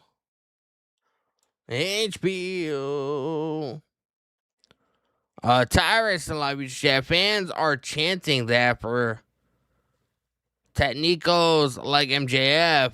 It means he's a chicken, coward, or my butt. Alright. I got you, bro. Alex Johnson, could you imagine Roman Reigns taking a Mexican destroyer from Penta? I don't know if he is capable of taking that kind of move. Like, Penta would have to dumb down his moveset so much. Because, like, I don't know, man. I don't think Roman Reigns, like, he's a good big match wrestler. But I don't think he's, people like him should be fucking taking Canadian destroyers and shit. Championship is on the line. But that's just me. Mexico I don't City, know. Speedball Mike Bailey attempting to I'm just a content creator in the live stream. What the fuck do I know? But Fletcher with a decided upper hand over the challenger, Tony. And knows it. Not even giving chase on the outside. Don Callis walking around, cheering, and Bailey trying to pull himself up for all he's worth. Fletcher, the 14th AEW International Champion in the history of the title, defeated Takeshita last month at beach break, but Speedball Mike Bailey just took a massive risk, and it paid off. But Speedball once again hits the barricade on the rebound that time. The young lady trying to help him up here. Kyle Fletcher attempted to make the third defense of his international championship en route to becoming, as he said it, the greatest international champion of all time. You're watching AEW on Hulu? I'm watching AEW on HBO Max. HBO Max, man. Half and half suplex attempted. Speedball was ready for it. Evades, ducked underneath. Now comes. Oh, look at this. And Speedball brings down Fletcher. Speedball, second wind here, no doubt. Speedball. Oh. For DDT instead. Contorted his body. 1, 2. Kyle Fletcher kicked it out. Many fans here at ringside thinking so as Oh. well. This rarefied air, Speedball is moving fast. Ooh. Snapdragon suplex. Half and half suplex. Speedball driven down hard. And now looking for the brain buster. Fletcher, the brain buster. Speedball fired down with the knee strike to the top of the head. That was a massive boot to the face. The boot into the face of Kyle Fletcher, who I believe some blood leaking from his nose after that that strong kick delivered by Speedball moments ago. Not only that, the mouth wide open. The reason why we're able to see the teeth. This rarefied air here in Mexico City. Speedball crawling away. Robbing both competitors of that vital oxygen. Plus the fact that he got his nose smashed in, that can't help matters getting air in as well. Yeah. The champion breathing hard as those are solid steps, gentlemen, as we all Right know. on the stairs. walked on those steps earlier today. I do not envy Speedball Mike Bailey. Wait a second, Bailey. Leaping towards the Rana and brings down Kyle Fletcher on the ramp. No padding whatsoever there. And Nigel, we mentioned that those barricades, this ramp, these are permanent installations here in Arena Mexico. God almighty. Completely unforgiving, yet Speedball still willing to take those risks in pursuit of the International Championship. I think Speedball may have got the worst of that. I think maybe the midsection hit one of the stairs, one of the steps. That's not thunder you're hearing. That is the stomping of this sold-out crowd. The feet coming down in Arena Mexico. Oh. Yeah, a real leap of faith from Bailey. This is wrestling, says the crowd here in Arena Mexico. And they would know a thing or two. As Speedball to the top. Shooting star press. Fletcher avoids. Oh! Great counter by Speedball. 1, 2. Took everything that Kyle Fletcher had to get out of that. Everything, and Don Callis knows it. Well, Bailey trying to make good on his vow to hurt the Don Callis family the way he feels they hurt him. Don Callis trying to urge on. Kyle Fletcher trying to get the champion back up to his feet, but it's Bailey, the challenger. First to his feet, thrust kick. Knocks Fletcher back into the corner. Good extension of the leg that time. Wait a second. Leaping. Michinoku driver. No. Bailey kicked out. This is an incredible match. I thought for sure the hand was down for the 3. Oh, the fans think so as well. These two guys are leaving it all in the ring, gentlemen. There was only one man that knew it wouldn't be a 3, and thankfully that was Speedball Mike Bailey. But look at Bailey's eyes, rolling around his skull like a couple of marbles. You know, there's something else we haven't brought up, and that is this ring, as you guys know, is a solid, firm ring. It makes those. I mean, they all are, Tony, but yeah, this one. Yes, I know they do. This one, as part of this permanent installation here in Arena Mexico, a little different than the standard AEW ring. But Speedball Mike Bailey avoiding the powerbomb instead. Dragging Fletcher to the floor. Both men crumble. No, Fletcher to his feet, maintains his grip on Bailey. That's power, gentlemen. That's raw power. Bailey sent hard into the unforgiving steel. And now Kyle Fletcher, perhaps, no pun intended, sniffing the blood in the water. The boot. Here comes. And the brain buster, center of the ring. 1, 2. Mike Bailey gets the shoulder up again. What guts, what determination we are seeing from Speedball Mike Bailey. Unbelievable. And the crowd at Arena Mexico erupts. And Kyle Fletcher, you can see Nigel heaving for breath. Gasping, desperately trying to get oxygen down in the lungs. Yeah, but we've seen that before, bro. And with the match being in Mexico and being on a AAA in Mexico or whatever, they're gonna want the AAA championship to be involved.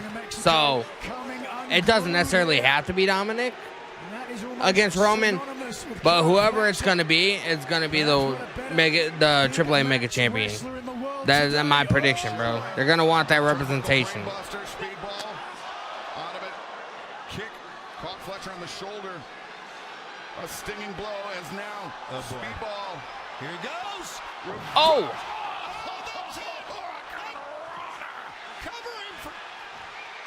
Now Speedball.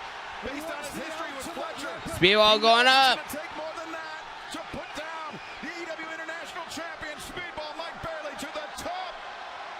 Here comes Oh, Weapon, new champion.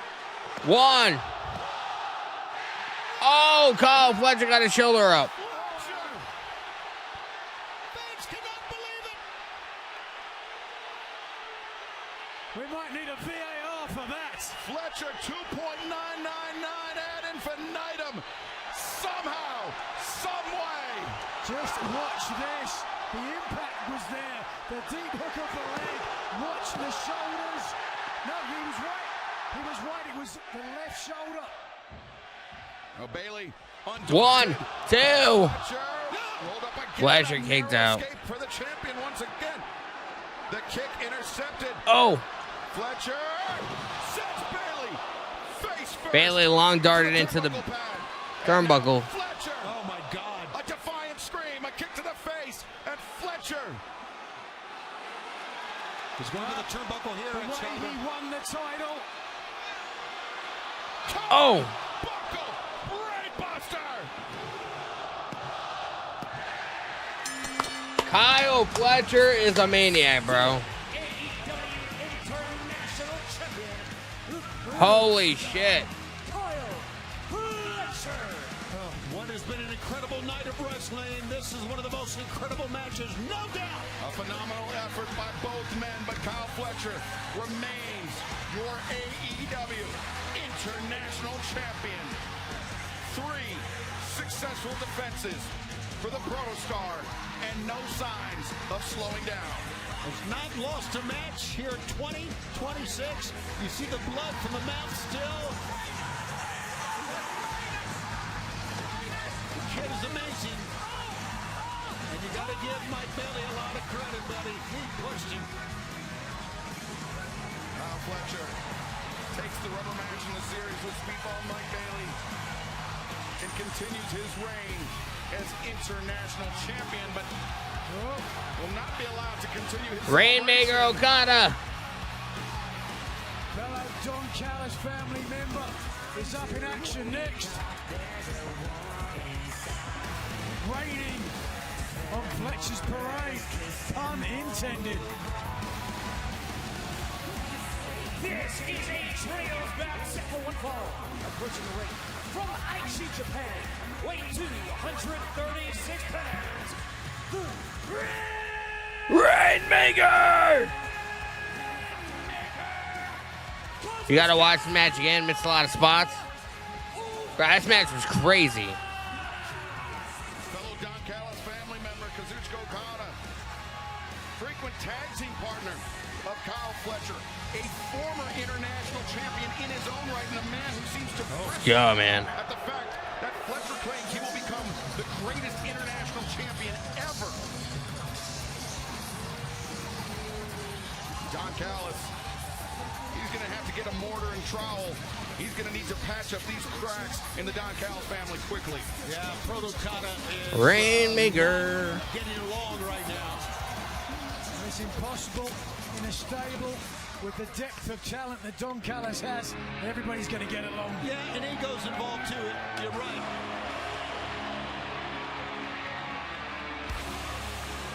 Hechicero. Joining him first, from Monterrey, Nuevo León, weighing 229 pounds. He is the Alex Johnson. Are you serious right now? So they don't want the AAA Mega Champion to lose to somebody like Roman Reigns, but they have no problem having him lose 2 matches back to back against Danhausen. How is that even a thing? Why would that even cross your mind? That, oh, it's okay that you lost to Danhausen, but we don't want you to lose to, you know, one of the biggest pro wrestlers on the fucking planet in Roman Reigns. Give me a break. Whoever it's gonna be is gonna end up losing to Roman one either way. And it's gonna be the AAA Mega Champion. I'm telling you right now. Telling you right now. Plus, after Dominic losing to Danhausen and all this bullshit, if you have him win this tournament, beat some of the best luchadors on the planet, he'll prove himself as a AAA mega champion, and he'll redeem himself with the audience after being fucking, you know, booked to lose against Danhausen and being this fucking worthless ass story.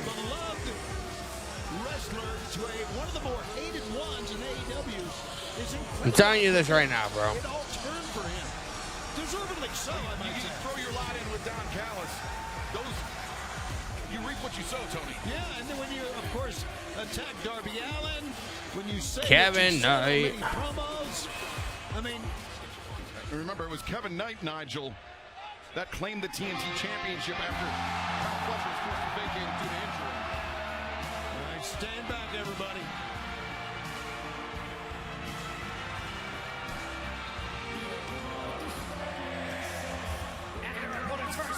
From Mexico City, weighing 83 kilos, he is the Ring of Honor World Tag Mystical! World Light Heavyweight Champion, Mystical!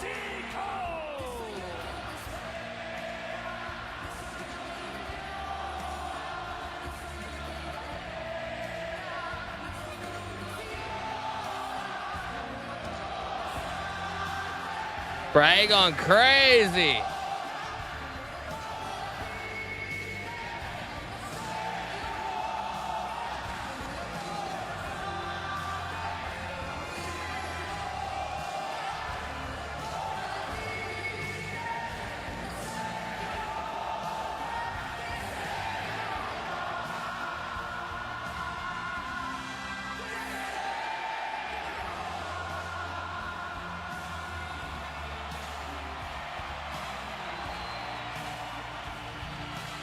Sometimes you gotta just take a moment and realize we've got the coolest job in the world.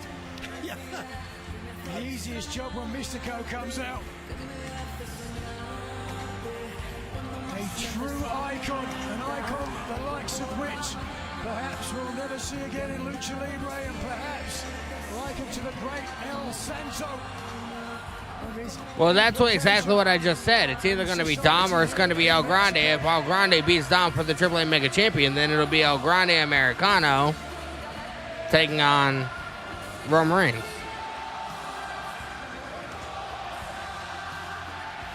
It's going to be whoever is the AAA Mega Champion at that current time.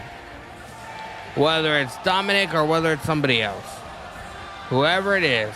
I do think that Dominic is going to at least advance in the tournament, because I feel like he needs to get some wins under his belt.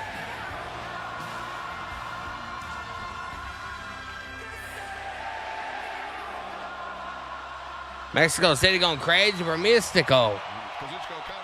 Mystico. Capacity crowd here in Arena Mexico. Bet he wishes he was back at the BTS concert this past weekend. Jericho! The Corazon of Leon.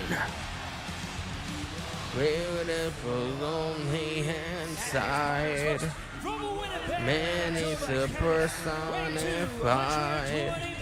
I drag you down. Bro, I might be seeing Fozzy in September, bro. They're going to be at one of my local fairs. And it's going to be fucking awesome, man. Me and Donnie might be going. Love Stone. I will drag you down. Sell you out. Here in Mexico, he's known as Lionheart, Corazon de Leon. Demons I fight. What have I become now that I betrayed? Push them all away. To the Judas in my mind. Safe in the wreckage of my life. I'm becoming.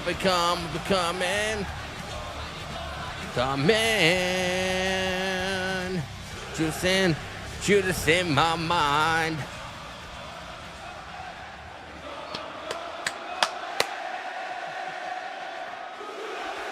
Judas in my mind. Let's go, bruh. What an unbelievable to be joined by someone Darby! iconic. We got Darby Allin, ladies and They broke gentlemen. the mold when they made this one. I wonder what he's going to be getting dropped on tonight. 175 pounds. When my head's on fire, then I hate liars. Bro, Darby's theme song is a fucking vibe, bro. You walk out and you see the crowd and you hear the crowd respond. Me from hell. Bro, they should have put a fucking, one of those grinding rails down the stairs. That way we could have fucking just jumped and did a fucking, like, you know, grinded the skateboard. In the Cathedral of Lucha Libre Arena, Mexico. Look at him look around. Darby. Full-throated support of this sold-out crowd.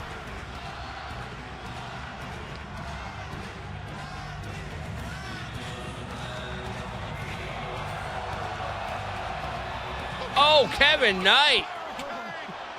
Over the ropes, and he just took out Darby Allin as he was skating to the ring. That was a hell of a move. It really was. Darby Allin getting taken out by Kevin Knight. To look out for.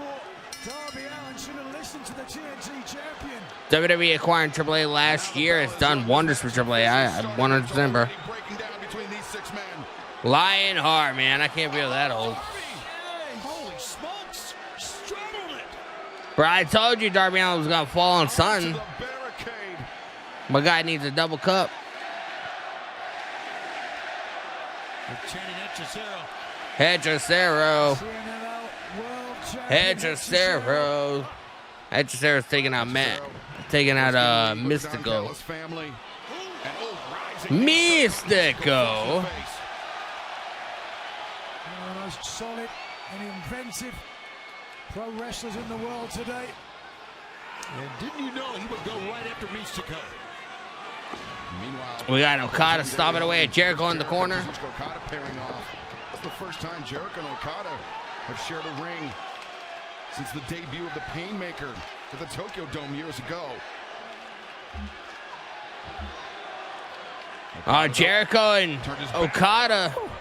And the former AEW World Champion, inaugural AEW World Champion, Chris Jericho. Jericho wearing a replica of the same gear he used to wear as Lionheart back in the day. Whoa. Lionheart. Oh, massive drop kick by Okada. The chance to Taking talk out to Jericho. earlier. That nostalgia Jericho. of being back here in Arena, Mexico. I asked how it had changed.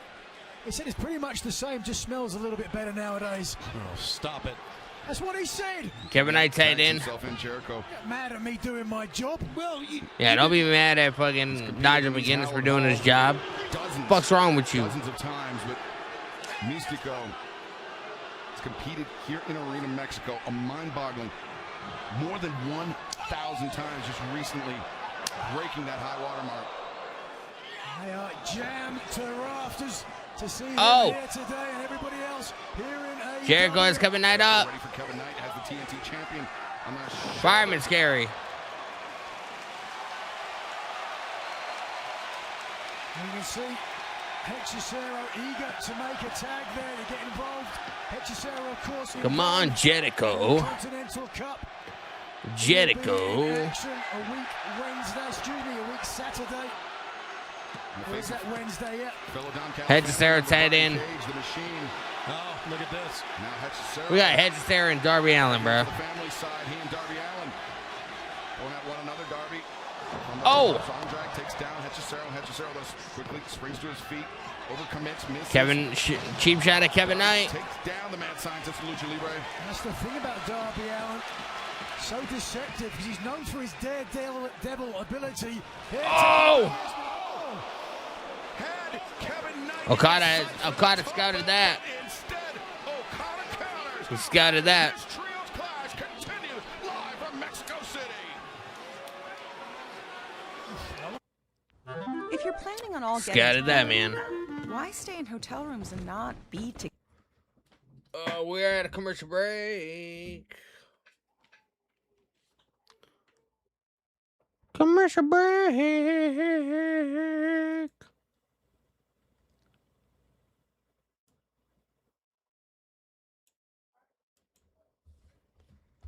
Bro, I heard this is going to be like a 30-minute overrun, man.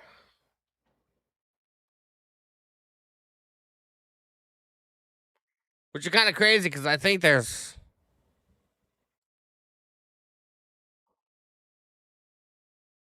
Let me see.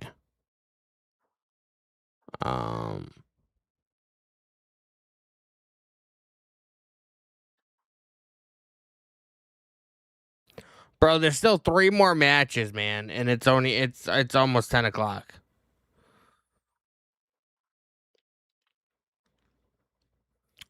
It's gonna be a massive overrun, man. This shit's gonna go 3 hours, I guarantee it.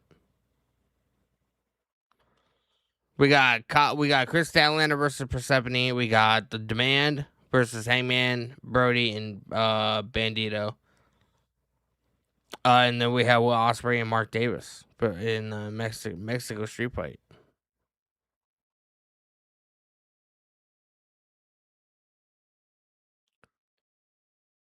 Kinda crazy. Yes, it is.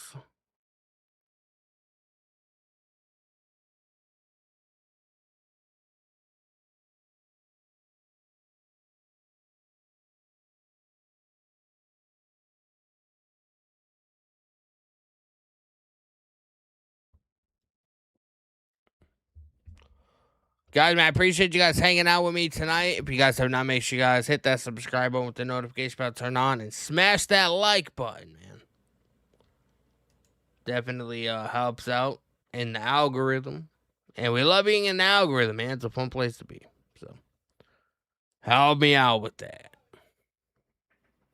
And then, like, if you're on mobile, if you're watching my streams and my content on mobile, if you go down to the comment section, there's a thing called hype. And if you press that, it's supposed to supposed to push your videos out more. And I'm not quite sure how it works. I haven't done very much research. But yeah, new thing. I guess the new thing on YouTube is hyping up the videos. So make sure you guys do that. If you guys watch my streams on mobile or something. Hype them the fuck up. I think you have to wait until after I get out though. Because it's has something to do with in the comment section or something. I'm not quite sure. In Mexico City in AEW's Grand Slam, Mexico, part of this 2.5 hour broadcast. Oh, it's 2.5 hour broadcast. HBO Max, the trios battle going on the Don 2.5 hours. And Kazuchika Okada taking on the unlikely trio of Corazon de Leon, Chris Jericho, Mystico, and Darby Allin. Darby Allin tagging Mystico. Nice springboard crossbody on Kevin Knight. Airs Hechicero and Okada beating him down. Mystico is like a fucking legend when it comes to fucking Mexico City. Now Kevin Knight look for the trip. Mystico lands on his feet. Nice head scissors. Taking out Kevin Knight. Underneath Hechicero. Okada meeting in the minds. Mystico on the 619. He's incredible. Swan diving Hurricane Rana. As Mystico, the Escalera, gave Knight a moment to think about it, takes down the TNT. Mystico is crazy, bro. Immediately trying to seize on Mystico, but the switch, the reversal, both men desperate for positioning. Jericho there. Code breaker by Jericho. Just think about the megastars internationally that we have in the ring here. Nice cross body and Kevin Knight 1, 2. Kevin Knight kicks out. Able to escape. All in there together. Darby Allin tagged in. Legal for his side. Look at Darby. Interesting choice there with Darby Allin having absorbed more punishment. Right, he's doing the Grayson Waller fucking thing. Payback against Kevin Knight. Yeah, this is personal for Darby Allin, understandably so. Kevin Knight looked to have the better of that exchange, but Darby slips underneath. He steps through. Scorpion deathlock. Look at this. Center of the ring, Kevin Knight finding himself in some deep water here. Jericho. Walls of Jericho on Okada. Okada trying to get out. But Okada desperately clinging on to that bottom rope. Hechicero bailing out his Don Callis family member, Okada. Mystico didn't catch all of it, got enough. Hechicero into the ropes, Mystico on the move. Oh. Hechicero. Too strong. Yeah, you're right. Has Mystico up, but Mystico. Yeah, too elusive. Well, that pairing certainly divided Arena Mexico. Arena Mexico going crazy. Leon, Chris Jericho. To the top, Darby Allin. Opposite side of the ring. Nice crossbody on Okada. Takes out Okada. Coffin dropping Kevin Knight. One more left. Here he goes. And Mystico.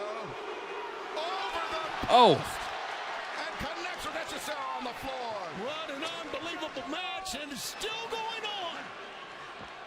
Back in the ring, Darby Allin. Darby Allin psyching himself up. In the perfect position for this.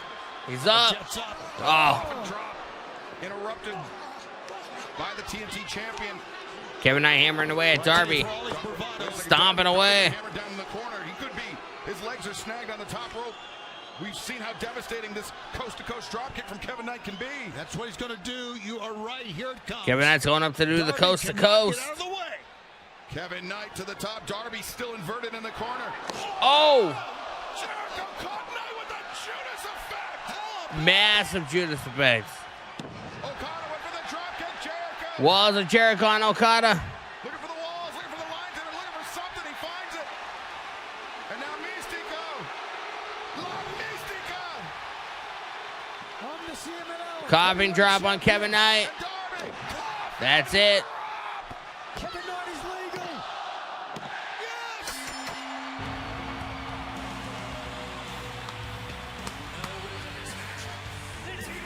Místico, Corazón de León, Jericho, and Darby Allin. A measure of revenge for Darby Allin, but Nigel, something tells me he will not be satiated with just that. It wouldn't surprise me. Let's go, man. Injury, a pinfall over Massive TNT trios champion. match. Whether the decision Fun. makers in AEW grant him another TNT title Oh, opportunity fire. relatively soon. Oh, wow. Things are really heating Oh, up here whoa. in Arena Mexico, Tony. Sensational win. All smiles for Jericho. Darby Allin, as always. You see blood coming from the mouth. It's serious. A gigantic win for Darby Allin. For the pin. Jericho got a start in Mexico before he went to Japan, before he went to WCW and ECW and WWE. Kevin Knight. This is his home base, man. He loves Mexico. He loves the Mexico audience. Yes. My God. A great victory for Mystico, Corazon de Leon, and Darby Allin. But fans, right now, let's take you back to the beginning of July, the first ever Survival of the Fittest match in AEW for the then vacant Survival of the It was fittest. Persephone, that cracked Statlander, with the TBS Championship title, opening the door for Hikaru Shida to claim the championship. But then last Wednesday night at Dynamite, Hikaru Shida, she challenged Maya World. Oh, let's begin. for the Video TBS packages. Excuse me. Persephone challenged Maya World for the TBS Championship. It was Hikaru Shida that passed the kendo stick. But ultimately, Chris Statlander made her return, disarmed Persephone, and allowed Maya World to make the first successful defense of her TBS Championship reign. So a lot of animosity between Statlander and Persephone going into this one-on-one battle. Persephone and Chris Statlander. Approaching the ring from Long Island, New York, Chris Statlander. Chris Statlander. Chris Statlander striding to the ring here in Arena Mexico. She means business, bro. Fans, you are watching All Elite Wrestling on TBS, brought to you by Progressive Insurance. Round out your protection with life, phone, and pet health insurance. Visit progressive.com for more. How about this night, gentlemen? It's an unforgettable night. And A lot to go. we still have a lot to go this 2.5-hour broadcast. Here's Persephone. And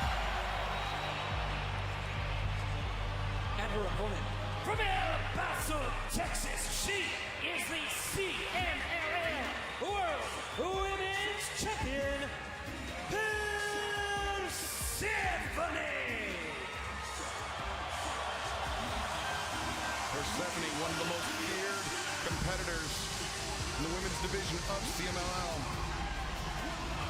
came within a heartbeat, half a heartbeat, of claiming the TBS championship. Let's go, man. And survival of the fittest, but it was Chris Statlander that eliminated Persephone from that match, and something that Persephone has been seething about for well over a month.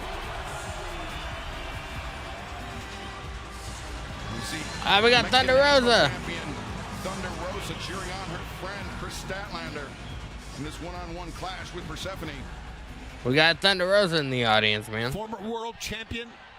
Crowd knowing that she's here cheering on Thunder Rosa. Persephone is in a 154-day reign here.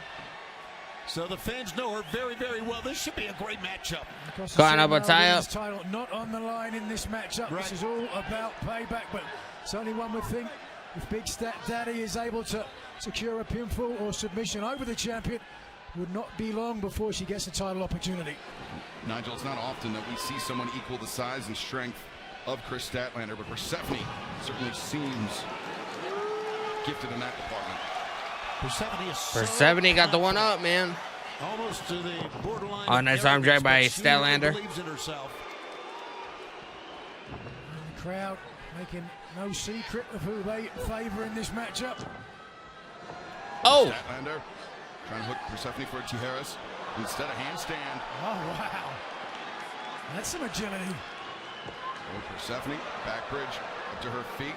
Kick intercepted by Statlander. Arm drag attempted, but there's the power. Equal on both sides. Elbow strike. Persephone wrestling her 5th match in 7 days, Nigel. She competed last week in Detroit, went to Mexico City, back to New York City, then back to Mexico City to face Chris Statlander here tonight. A punishing schedule for Persephone. Yep, certainly breakneck speed. Persephone closed on over the top, all the way to the floor. The former AEW Women's Champion. Chris Statlander's like, hey, man, that's easy work, bro. Detail. Both have an axe to grind in this match. Statlander. Whoa! Big risk, but big reward for her on the outside, taking down Persephone on the floor. The fact that Persephone is not only the CMLL Women's World Champion like we talked about in the midst of a big reign, but let's not forget she defeated Mercedes Moné to win that belt. So it says a lot of... Statlander looking for the guillotine leg drop. Persephone, the drop kick. And Statlander to the floor. Boy, all that force on the base of the spine. My God. Persephone building up momentum. A full head of steam. Oh! Top and connects with Statlander on the outside. We're getting in the face of Thunder Rosa, the Mexican national champion. The title that Thunder Rosa won just a few nights ago here in Arena, Mexico. She's telling Thunder Rosa what. Persephone's like, you watching? You watching me? I'm gonna whoop your girl's ass. Chris Statlander, very potent opposition. As Persephone keeps the assault. Thunder Rosa. Thunder Rosa. And the chant of Thunder Rosa going here.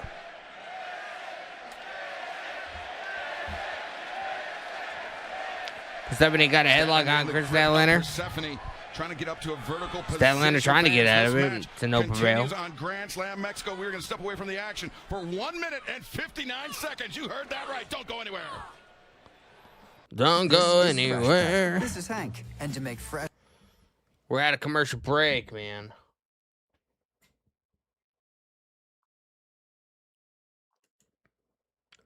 Wild.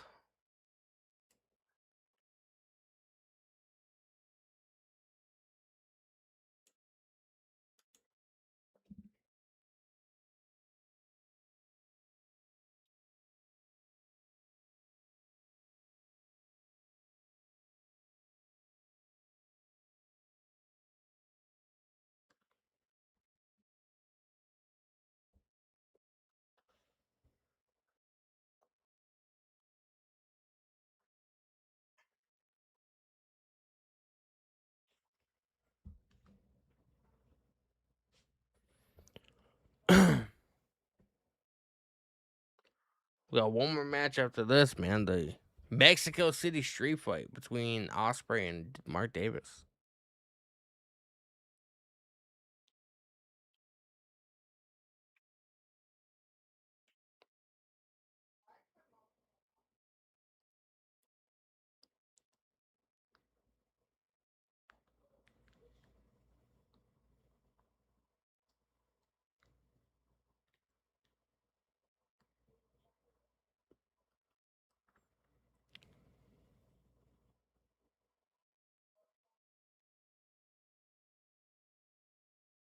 Damn, bro.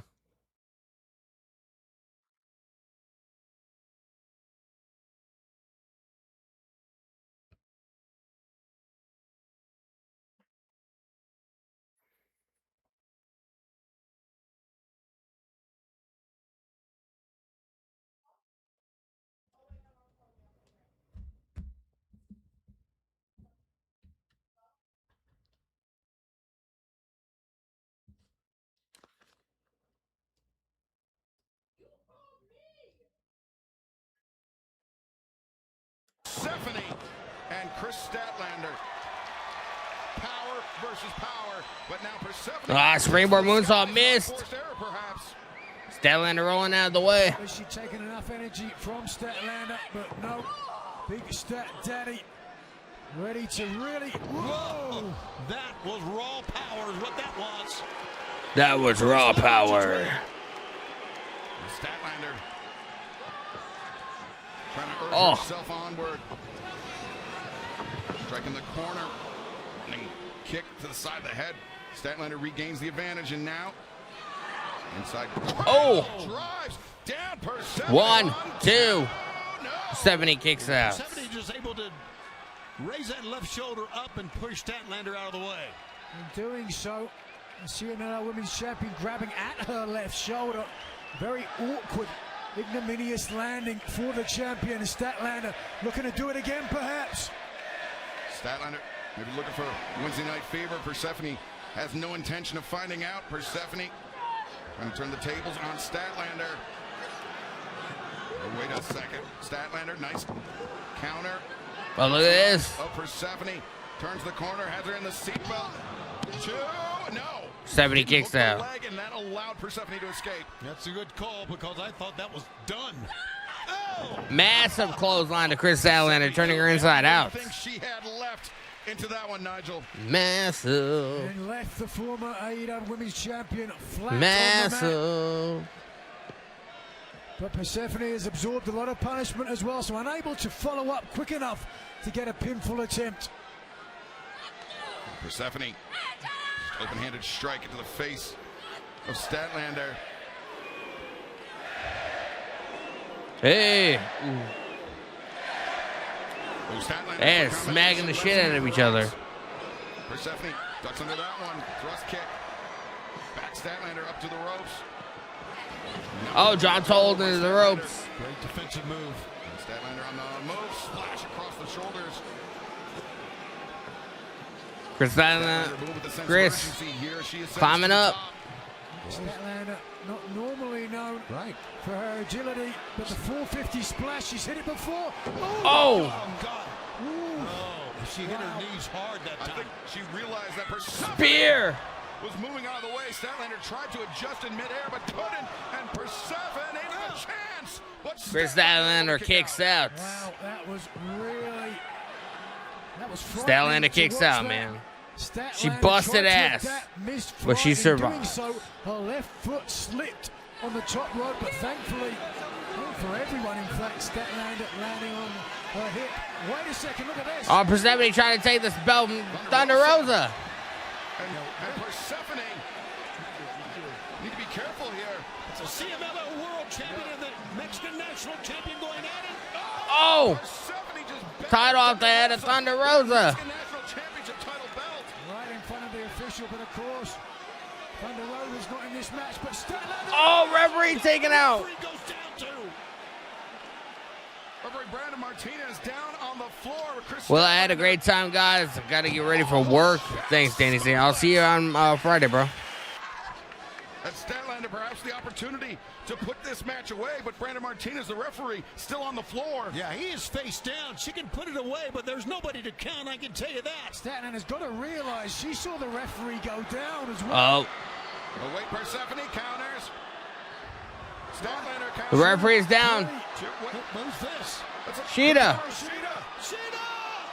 The former TBS champion, Hikaru Shida.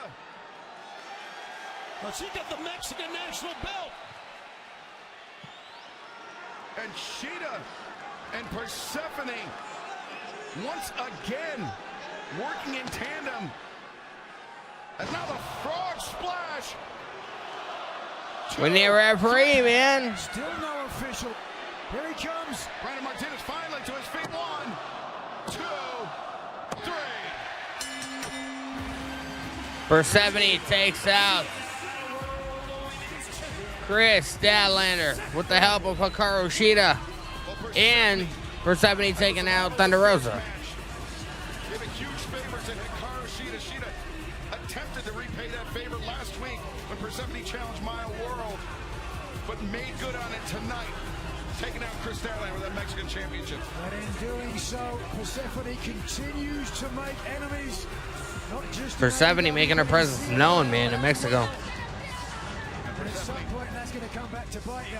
He's not content, which is that CMLL World Women's Championship. She wants Thunder Rosa's Mexican National Championship as well. Yeah, a message right to the champ, no doubt. A message right to the champ. Thunder Rosa is going to be more than willing to put that title on the line. Oh. Maya World, high on. Out with the damage already done by Hikaru Shida. Yeah, there's your TBS champ, Maya World. But Persephone, victorious. And she's saying, this is my arena, my arena. She's got a point. Big victory tonight for Persephone on Grand Slam Mexico. Fans, we thank you for joining us tonight for this. We have one more match left. 2.5-hour broadcast. We still have a lot more to come tonight, including our main event, the Mexico City Street Fight between Dunkzilla Mark Davis and the man who will challenge Kenny Omega at Wembley Stadium 25 days from now, Will Ospreay. Let's take you back. Will Ospreay. Mark Davis last Wednesday. The Don Callis family at home, and you and I step into the ring next week at Grand Slam Mexico. Ospreay, after his victory over Daniel Garcia last week, a collision attacked by Dunkzilla Mark Davis, but Davis, the devastating pile driver, attempting to take out Ospreay before tonight's main event. Grand Slam Mexico, how about we make this a Mexico City Street Fight? That is our main event. Mexico City Street Fight. A massive AEW World Trios Championship bout. The Demand won the titles just 7 days ago, looking to make their second defense of those titles, but they will have formidable opposition in Brody King, Bandito, and Hangman Adam Page.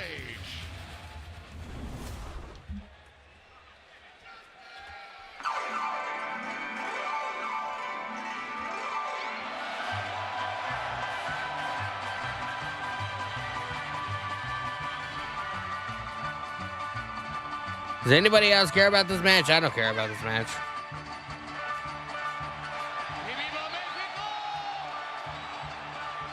Bro, they're legitimately wearing sombreros, bro.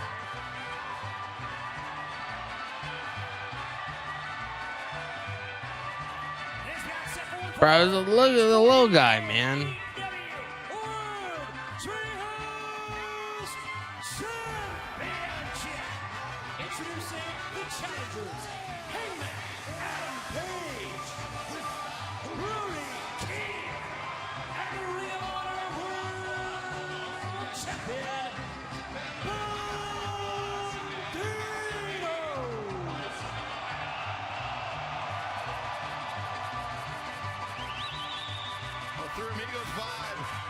challengers as they come to the ring with Kay Malito, one of the most popular mini wrestlers, as they're called here in CMLL. They found out last week that they called themselves the good, the bad, and the ugly. Well, it's not Clint Eastwood. The good, the bad, the ugly. Jesus. Jesus. I'm more concerned with which one's Chevy Chase, which one's Martin Short, and which one's Steve Martin. You would be. Oh, what a grand night. And their opponents, at a total combined weight of 711 pounds, they are the new AEW World Trios Champions, Bishop Khan, Toa Leona, and Ricochet, the Demand. It was just 1 week ago in Detroit, the Demand defeating the conglomeration with the help of the Lethal Twist, but already one successful defense of the Trios Championships to their credit, Nigel. Yeah, taking out the Rascals. What a fearsome and physical trio we are seeing here. The Demand, led, if you will, by the light-skinned Kingpin. Ricochet. The light-skinned Kingpin. Saw Ricochet in the gym last night. Again, trying to acclimatize to the thin air here. There was actually an old man who was in there as well. But when he saw Ricochet, his head spun on a swivel. I saw him at breakfast this morning. He'd shaved all of his head off and drawn on his arm with, what do you call that pen? Sharpie. Yeah, true story. What an inspiration. Ricochet changing lives around the world, according to Nigel McGuinness. It's going to be the first match in 144 days for Hangman Adam Page since losing the world title to MJF in Revolution in March. And in doing so, giving up any opportunity to challenge for the title again. So is this match for the trio titles? Does anybody know? Here tonight. Let the Demand have their way. The Demand attacking the... Damn, Ricochet was going after Brody King. Brody King sending Ricochet out to the floor. Meanwhile, This guy's got more balls than brains, man. It should be Toa Leona with Hangman Adam Page. See there, to the left of your screen, Ricochet, very erudite decision, trying to take out the leg of Brody King. Back inside. Oh, hip toss attempted by Toa Leona. Hangman attempted the counter with an arm drag. Toa too stout, but now Harris from Hangman Adam Page. I'm still very unsure about fucking Adam Hangman Page and this fucking stupid ass perm that he's got. Endeared himself to everybody here, talking in Spanish. Over here looking like a fairy. Bringing on a farm and how important it was to him. Now working alongside Mexican Cowboy immigrants shit. and how much that taught him about the keys to success, the keys that have made him former AEW World Champion. And now Brody King into the fray. Bishop Khan going after Toa Leona and Brody's fighting off two Brody King. incredibly athletic men. He takes them both down. Takes down 2/3 of the Trios champions, but now Ricochet. There goes Ricochet. Gets sent out to the floor by Big Bad Brody King. He just joined him, Excalibur. Bandito. Listen to that ovation. Oh, look, using the bottom rope to pin the Demand. It's the first time I've ever seen that, gentlemen, ever. Who'd have thought Brody King would be the one to do it? Yeah, I know. Look at this. Bandito. Steady yourself. The assist and Bandito. Bandito taking out the Demand. Bandito, Brody King, and Hangman Adam Page are going to need it. See, wait a second. And Macarena. Oh, this is ridiculous. Toa Leona, Bishop Khan, and Ricochet. You're not kidding. Breaking up the fun, man. The challengers may cost them the AEW World Trios Championship. What were they thinking against the team? I think Nigel just getting caught up in the moment. Of course. Here in Arena, Mexico. Of course, it was Bandito that called for it. But now, the Demand is taking charge. This sold-out crowd decidedly supporting the challengers as Bandito greets Bishop Khan with that rising boot, but Khan ready for a counterattack. What a phenomenal athlete. You just look at it. I mean, top to bottom, muscles. Oh. Damn. Backbreaker on the turnbuckles, fans. We're stepping away from the action for 1 minute and 59 seconds as this trio championship bout continues. Damn, man. That backbreaker on the turnbuckle is crazy. Crazy.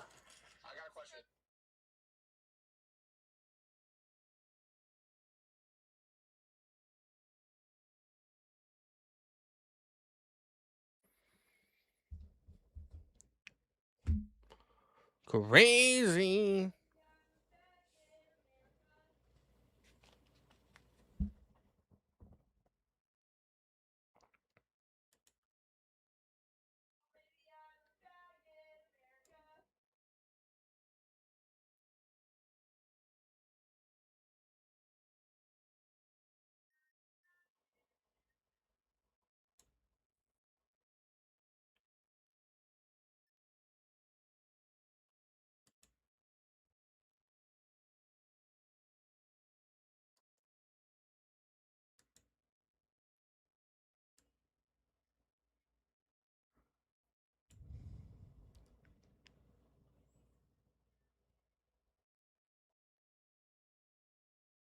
We had a commercial break, bruh.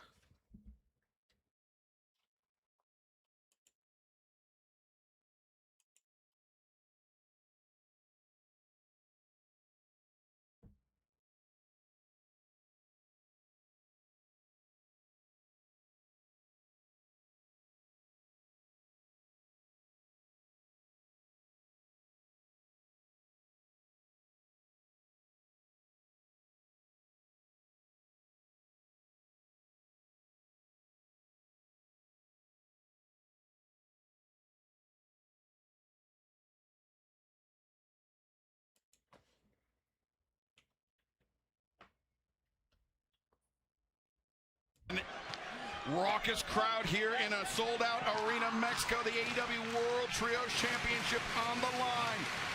Brody King, Hangman Adam Page, Bandito trying to dethrone the Demand 1 week after Bishop Khan, Toleona, and Ricochet won the title. Oh, Bishop Khan, great counter to Bandito charging in. I think Bandito was kind of fortunate there was a rampway there. Had he fallen straight to the floor, it would have been much worse. Oh, well, that's pretty bad as well. The strength of the Cameroonian prince, Bishop Khan, tagging in back, just tagging in Ricochet here. And Bandito just getting battered by the champions. Oh, Bandito being grabbed by the hair. Over to the Demand's corner. That's not his real hair. Apparently he's bald underneath that mask. No, it's a wig. That's what Ricochet told me. Ricochet! Oh. Came flying in, Bandito ready for it with a pair of boots. Bandito, not only a great athlete, has a tremendous sense of timing in the ring. Look at this. He waited on him. And right into the midsection of the light-skinned Kingpin. Tag made! Light skin Kingpin. Page's turn to go to work. Kind of has a ring to it, bro. Not even gonna lie. Clear out the corner. Takes down Toa, takes down Khan, and now eyes in the back of his head. Saw Toleona creeping up. Ricochet attempting a crossbody. Hangman ready for him. Fallaway slam. Hangman up to his feet. 144 days, high altitude. It does not matter to Hangman Adam Page. He is ready for this. Massive clothesline. Moving with ease. Cowboy has his spurs.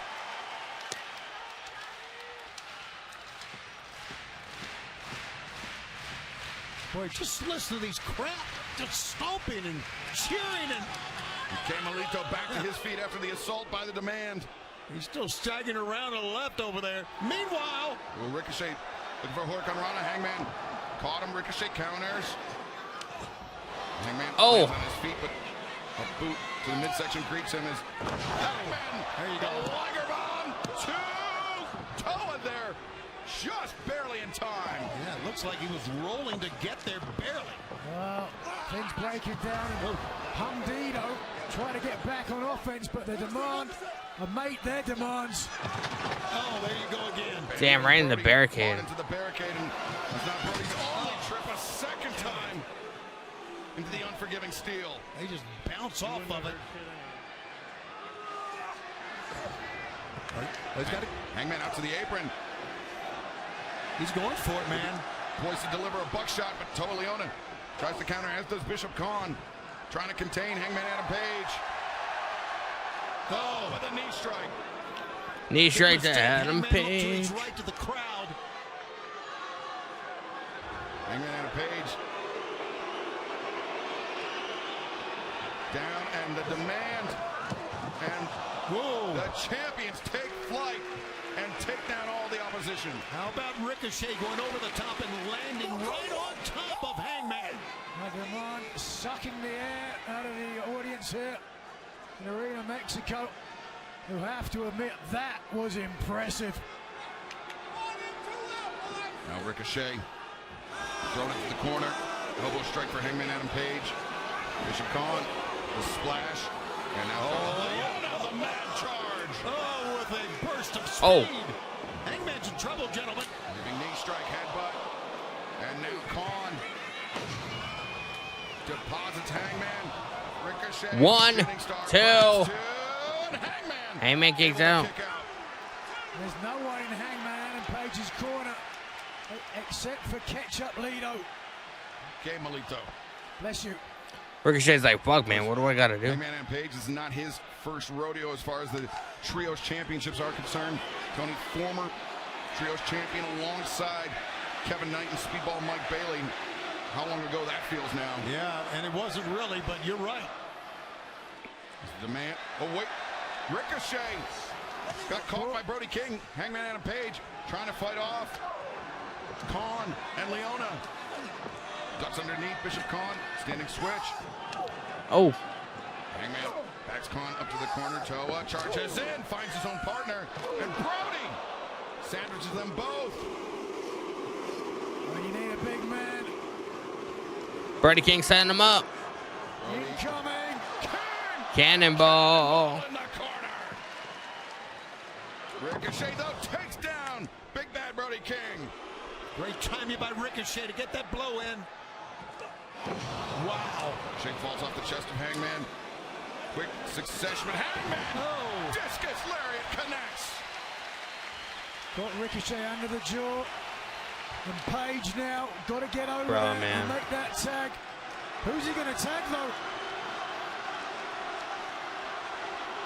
It's Bandito, the Ring of Honor Bandito World tagged in. And Bandito. In 500 days as champion. Here it is. Slapjack. Oh. No.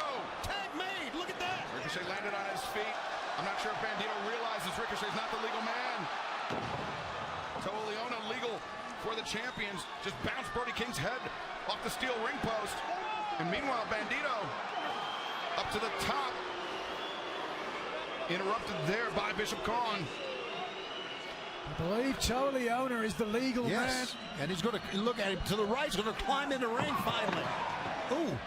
Khan rough landing on the floor, but Toa Leona. Damn, got Hangman sandwiches. getting squashed in the corner. Hangman Adam Page against himself, against Leona and the corner. All right, it's Brody King.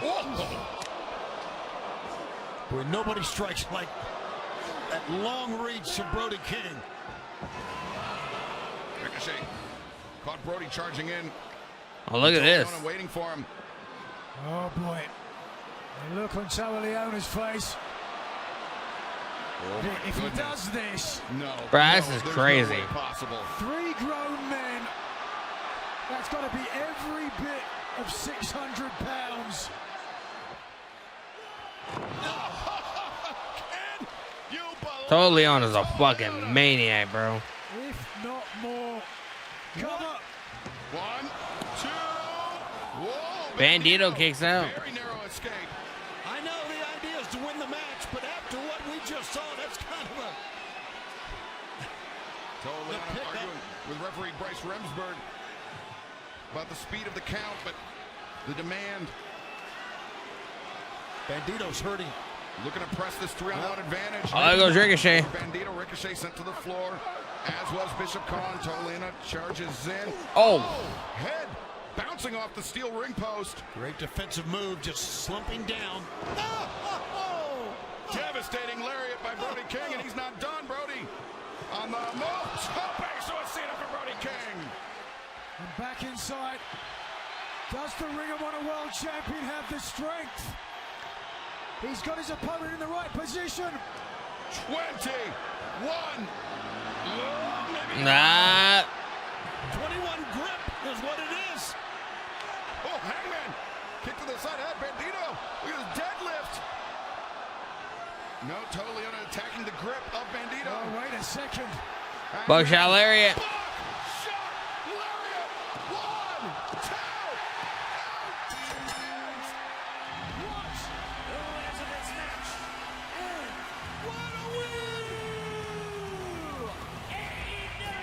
Oh, man. They're not even a legit trios team, bro. Why are you... That upset me. What a week it was for the demand, but what a night for the new AEW World Trios Champions. Bro, how the Mighty has fucking fallen, bro. And Hangman Adam Page. Well, huge upset for Hundido. How the Mighty has fallen, man. And fans, let's take a look at the move of the night presented by DC Studios Lanterns, premiering August 16th on HBO Max.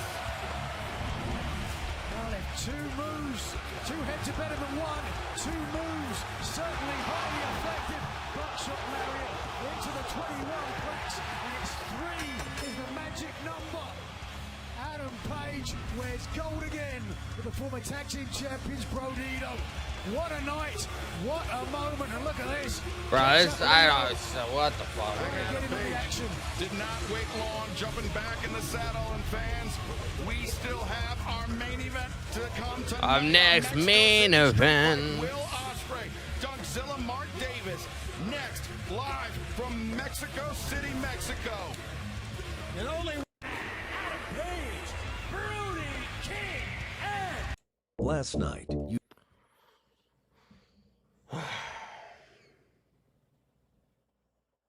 Bro, it's decisions like that that fucking irritate the fuck out of me, man.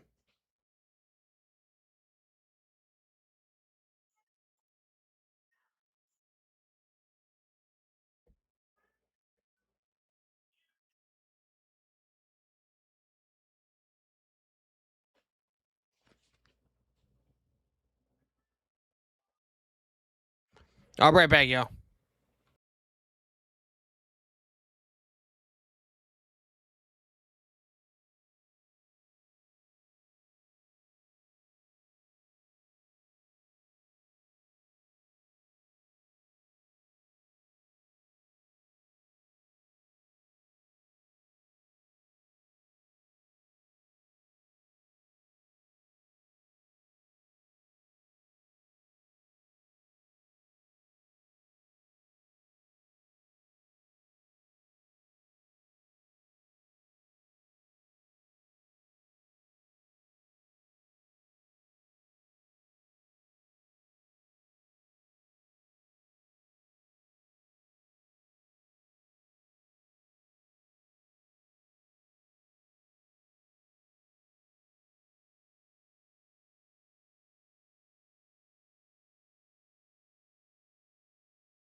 Championship on English soil when Will Ospreay challenges Kenny Omega for the AEW Men's World Heavyweight Championship. We got Ospreay. So throughout the years here in AEW, we have seen great Man event time, y'all. But no one like Will Ospreay. We thought he was done. Suffering a neck injury, a final nail in the coffin of which at the hands of John Moxley. Ospreay. Made his return. But for a while, many of us thought it might be short-lived. Let's go, man. Opponent tonight put him back on the shelf for a Dude, short let's go. period of Whoa. time. Ospreay wants to get some payback for that. Got to be so close to Wembley he can taste it.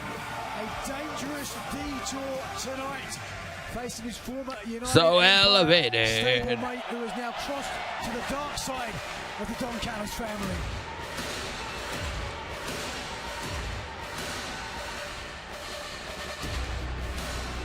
And his opponent proudly represents Mark the Davis. Don Callis family from Brisbane, Australia, weighing 264 pounds. Godzilla Mark Davis.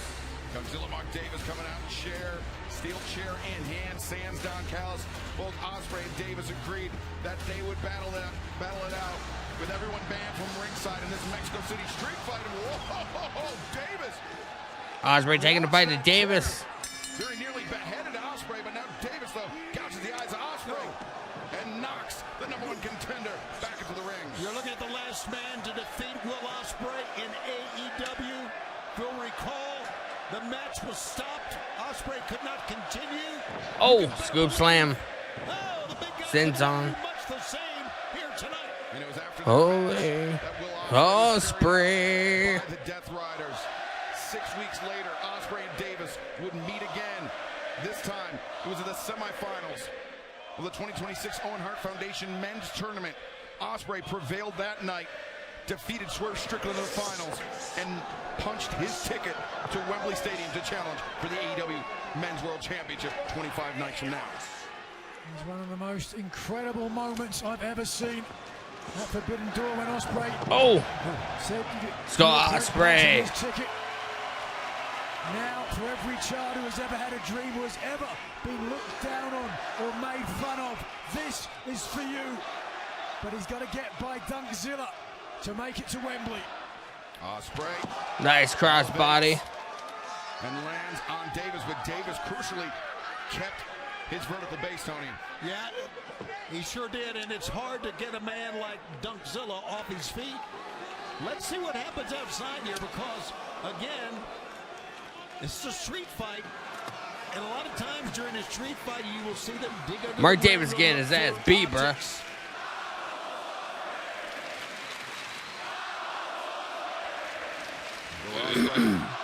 Bro, fucking tire. From Arena, Mexico. And now he's found a tire. Well, that's unique. All right, Whose is this? this is just going to roll with it. Jeez. Oh, Davis, though, ready for Ospreay. Ospreay. scoop slam on the tire. Slam on the tire. That knocked Ospreay flat. Steel blow to radio, Tony. I know, I got flat. Ospreay No laughing matter for Will Ospreay. versus Davis into the barricade. There goes Ospreay over the barricade. You know, you talked about these two men, of course, teammates, but this is one of my favorite rivalries of all of them because of the difference in styles and how great these guys have been able to perform. They Ospreay, never disappoint. a head start and a leap off the barricade. Ospreay, cat-like agility. It's a cliche, but early on in his career, Cat-like agility. and the gymnastic effect here. Look how perfectly though he lands, and that's going to save his body a lot of damage. And Ospreay bringing his own steel chair into play. Ospreay. Bang, with ease. Leaping elbow strike. 1, Fast 2. press. Whoa, It was a 1, man. Kicks out with these. Yeah, he's too strong to keep down this early in the match. Ole, And they've been chanting ole. Ospreay for a long, long time here tonight. Damn, chair to the midsection. The frame of the chair into the midsection of Ospreay. Oh! Right to the spine of Will Ospreay. Who's had that neck injury that we've talked about so much over the weeks, to go into a match where they can use devices like this. Davis, wild swing. Ospreay, though, corkscrew kick. Takes down Dunkzilla.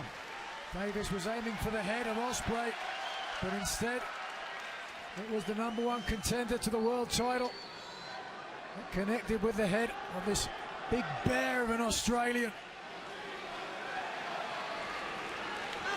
Ospreay now out to the apron.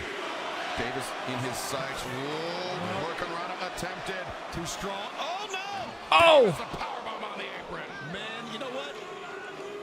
Ospreay landed on his shoulder. I think based on the neck problems he has, that was probably the best landing for him. There's no good landing. No, there's not. When Dunkzilla slams you into the apron. And Davis. Okay. Bro, where did the fucking trash can come from, man? There's just random objects around the ring. This is like one of the old school WWE games. You'd be in like a hardcore match or whatever, and you just fucking, you know, turn a corner and there'd be just a fucking dumpster you can use. Oh, good God! Just flung the trash can and caught Ospreay in the head. Mark Davis is a madman. We knew this was going to get down and dirty pretty quick. Oh, wait a second. Whoa! Oh, no. Oh! The powerbombs Ospreay onto a fan at ringside. What the hell did we just see? Oh, what a memory that fan would have if he could remember anything. That's never happened before. Fans, we are taking our final break of the evening. 1 minute and 59 seconds, and our main event continues from Mexico City. Yeah, because that totally wasn't a fucking planted person. Tell men and women. That totally wasn't a planted fan right there.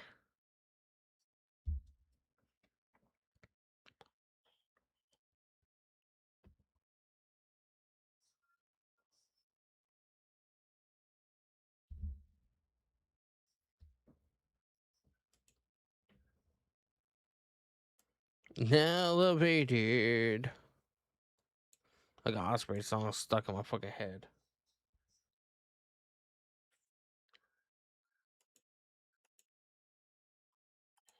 Stuck in my head.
Assassin, Will Ospreay, Dunkzilla, Mark Davis battling it out. Our main event, a Mexico City street fight. Davis and Ospreay. Oh my God. Davis just cracked. That's a sheet of drywall, man. Oh my God! Cracked that board over the head of Ospreay. And Ospreay That was like drywall or like one of those slabs of drywall or whatever. Dwayne Bryant, hi Danny MJ versus Kenny Omega or Will Ospreay for the title. Exploded on impact. That's only part of MJF announced tonight that he's going to be competing next week to try and get in the Casino Gauntlet match, which I think he succeeds. back to the ring. That's what you call being manhandled. apologize for the language of Dougzilla Mark Davis, which we can understand. Bry's cussing, why the man. emotions are at a fevered pitch in this one, Nigel. Yeah, Davis feels like he's got something to prove to himself, to the Don Callis So many family. steel chairs. And Davis filling the ring with chairs, and now I think there's a barbed wire wrap chair there as well. As Davis. Yeah, MJF did return tonight, bro. No, Ospreay It was pretty awesome. Oh! What precision with that kick. And Davis. Does Mark Davis know where the fuck he is after that? Ospreay trying to lift up his former friend. Just couldn't get it done. Not yet. Oh! There it is. Oh. There it is. Oh, my God. Davis wedged that chair in between the ropes in the early moments of this match. And that just paid dividends for Dougzilla. I think Will Ospreay may be out. You can watch here the impact. That was through the chair. I think Ospreay's head hitting the chair, and Ospreay busted open by it was his head. Yeah. Caught a gusher. Yeah. Ospreay bleeding. This is like the fourth time we've seen blood tonight, maybe? 3 times. Hairline. All in London. Kenny Omega, the AEW World Championship. 25 days away for Will Ospreay. That's MJF said he's still AEW World Champion. Yeah, it's gonna be interesting to see him and Kenny Omega face to face. I thought that was gonna happen tonight. I don't know why Kenny wasn't on the show. Like, this is a massive show. You'd think they would want the AEW World Champion to be on it, even if it was a promo segment. Like, he just wasn't here. The blood flowing freely. It's like he didn't want to come to Mexico. Championship. Dougzilla, who's known for a devastating pendulum pile drive. Bro, he got a fork, man. Pulling a fork from I don't know where, Oh! putting it directly into the flesh Fork of Will Ospreay. to the head of Ospreay, man.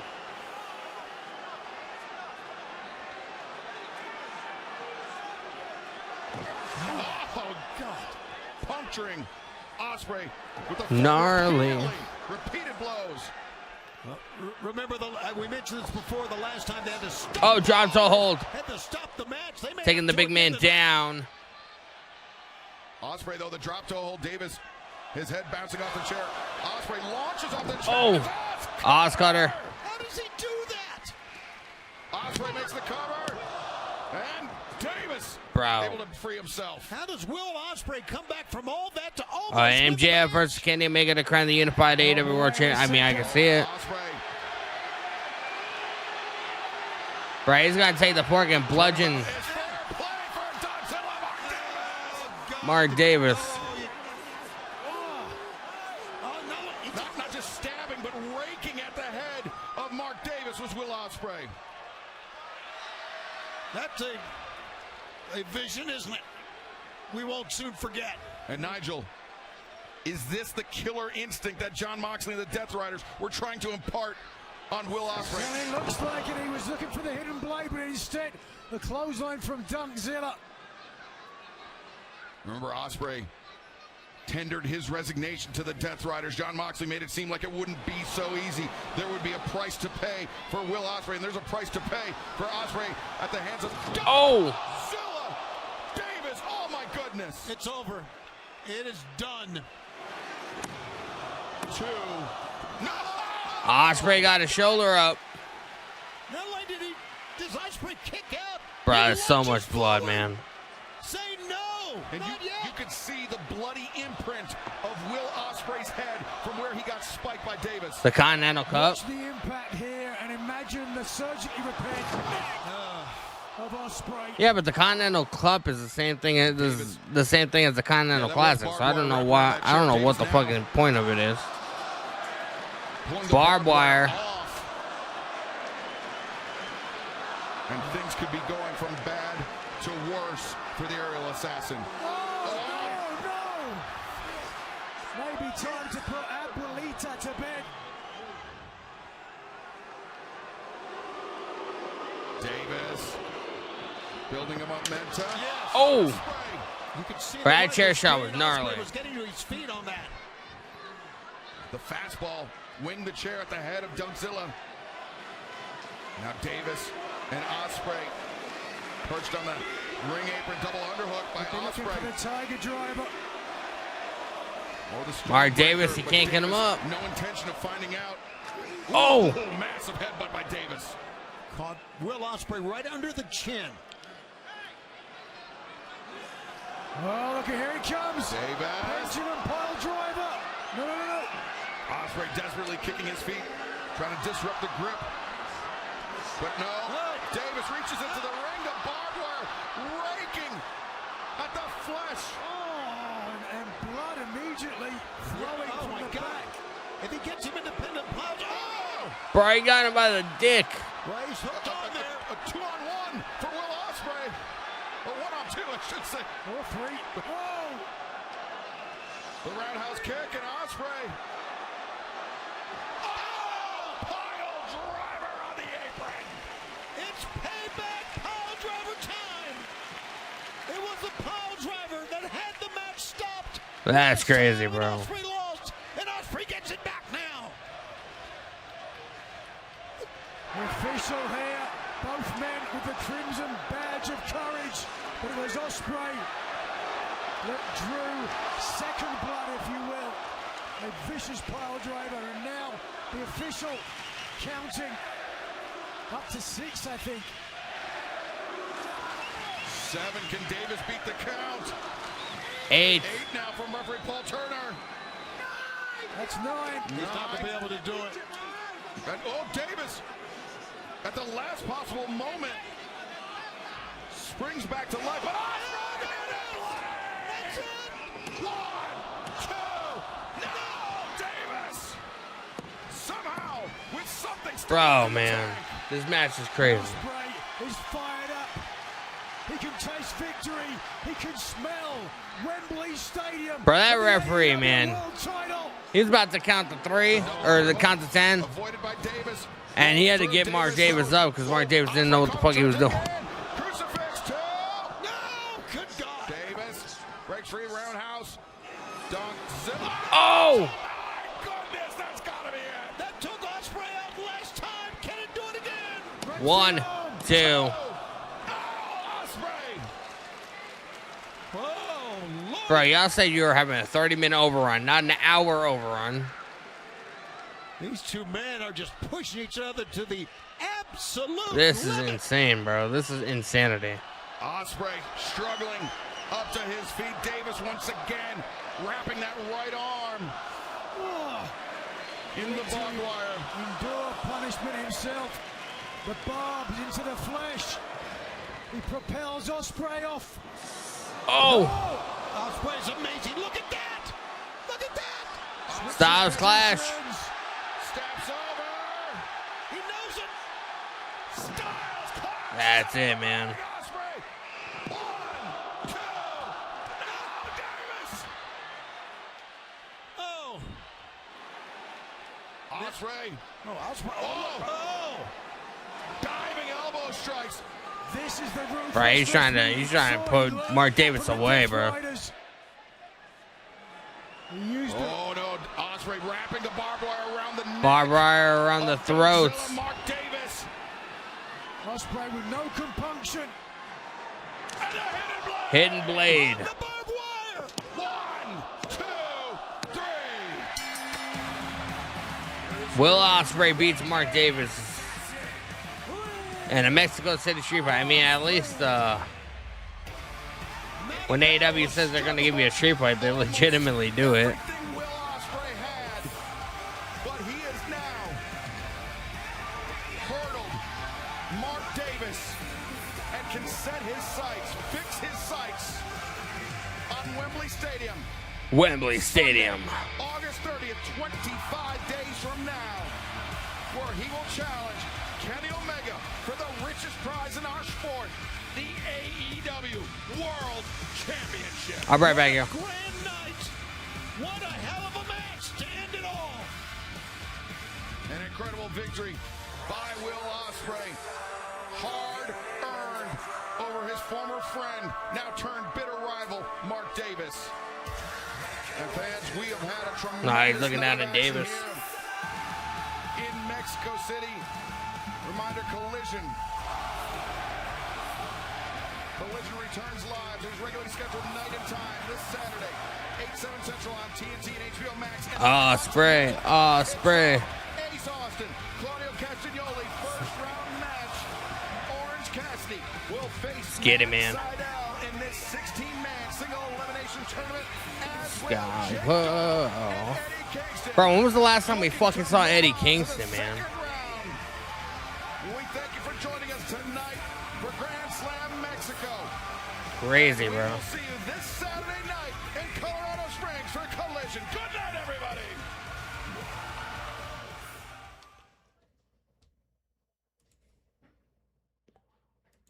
Crazy, bro. They did what they set out to do, man. Show was good tonight. I enjoyed it. A lot of AEW. My issue with AEW is a lot of it is nothing. A lot of it leads to nothing. You know, the storytelling within AEW, and a lot of it is like in-ring storytelling, and I prefer, I prefer vignettes. I prefer backstage. I prefer, just other things happening or whatever besides just a match happening for the sake of having a match. And that's what a lot of AEW is. I did see a lot of build tonight that's going to end up leading to AEW All In. MJF returned. He announced that he's going to be he's going to be in a qualifying match next week in Vegas, which, hopefully he gets in the Casino Gauntlet, and then after that, he's going to potentially get a shot at the AEW World Championship, which I think is going to be OSPREAY. OSPREAY is going to beat Kenny Omega at All In. And we also saw a glimpse of sort of like what's happening between Copeland, Cage, and the Young Bucks. Essentially, they're going to be defending the tag team titles at All In against the Young Bucks. It's going to be a good match. Overall, it was a good show. They said that they were going to have a 30-minute overrun. Ended up being almost an hour overrun, which, I'm not that crazy about, But I will say, at the very fucking least, when AEW says they're going to give you a certain kind of match, they actually do it instead of what they did on Saturday between Brock Lesnar and Obafemi, putting a match in the Hell in a Cell match and hardly ever, not even using the cell, to do anything. And it was kind of pointless. And that's one thing that a lot of people were complaining over the weekend is, well, it was a Hell in a Cell match. And the reason it was is because Brock Lesnar was undefeated in the Hell in a Cell. And they wanted Obafemi to be able to, get that kind of accolade or whatever. It's all about accolades with that fucking company. But they gave us a Mexico City street fight tonight. And they legitimately gave us a Mexico City street fight. With a lot of blood, a lot of barbed wire, a lot of carnage, a lot of drywalls being broken. And it was kind of gnarly. So that was tonight, man. I appreciate you guys hanging out with me. Next time you guys see me live, we'll be on Friday for SmackDown. It's going to be fun, man. We got Kevin Owens back. Return on Sunday at SummerSlam. He's going to more than likely be having a face-to-face with CM Punk, because CM Punk is the current WWE World Heavyweight Champion. We're going to have to see how that plays out. I'm looking forward to it. I'm excited. I hope you guys are too. I appreciate you guys. Make sure you guys leave a like, hit the subscribe button with the notification buttons turned on. Until then, I will see you guys live Friday, 7:30 p.m. Eastern for WWE SmackDown. Until then, I'll see you guys later.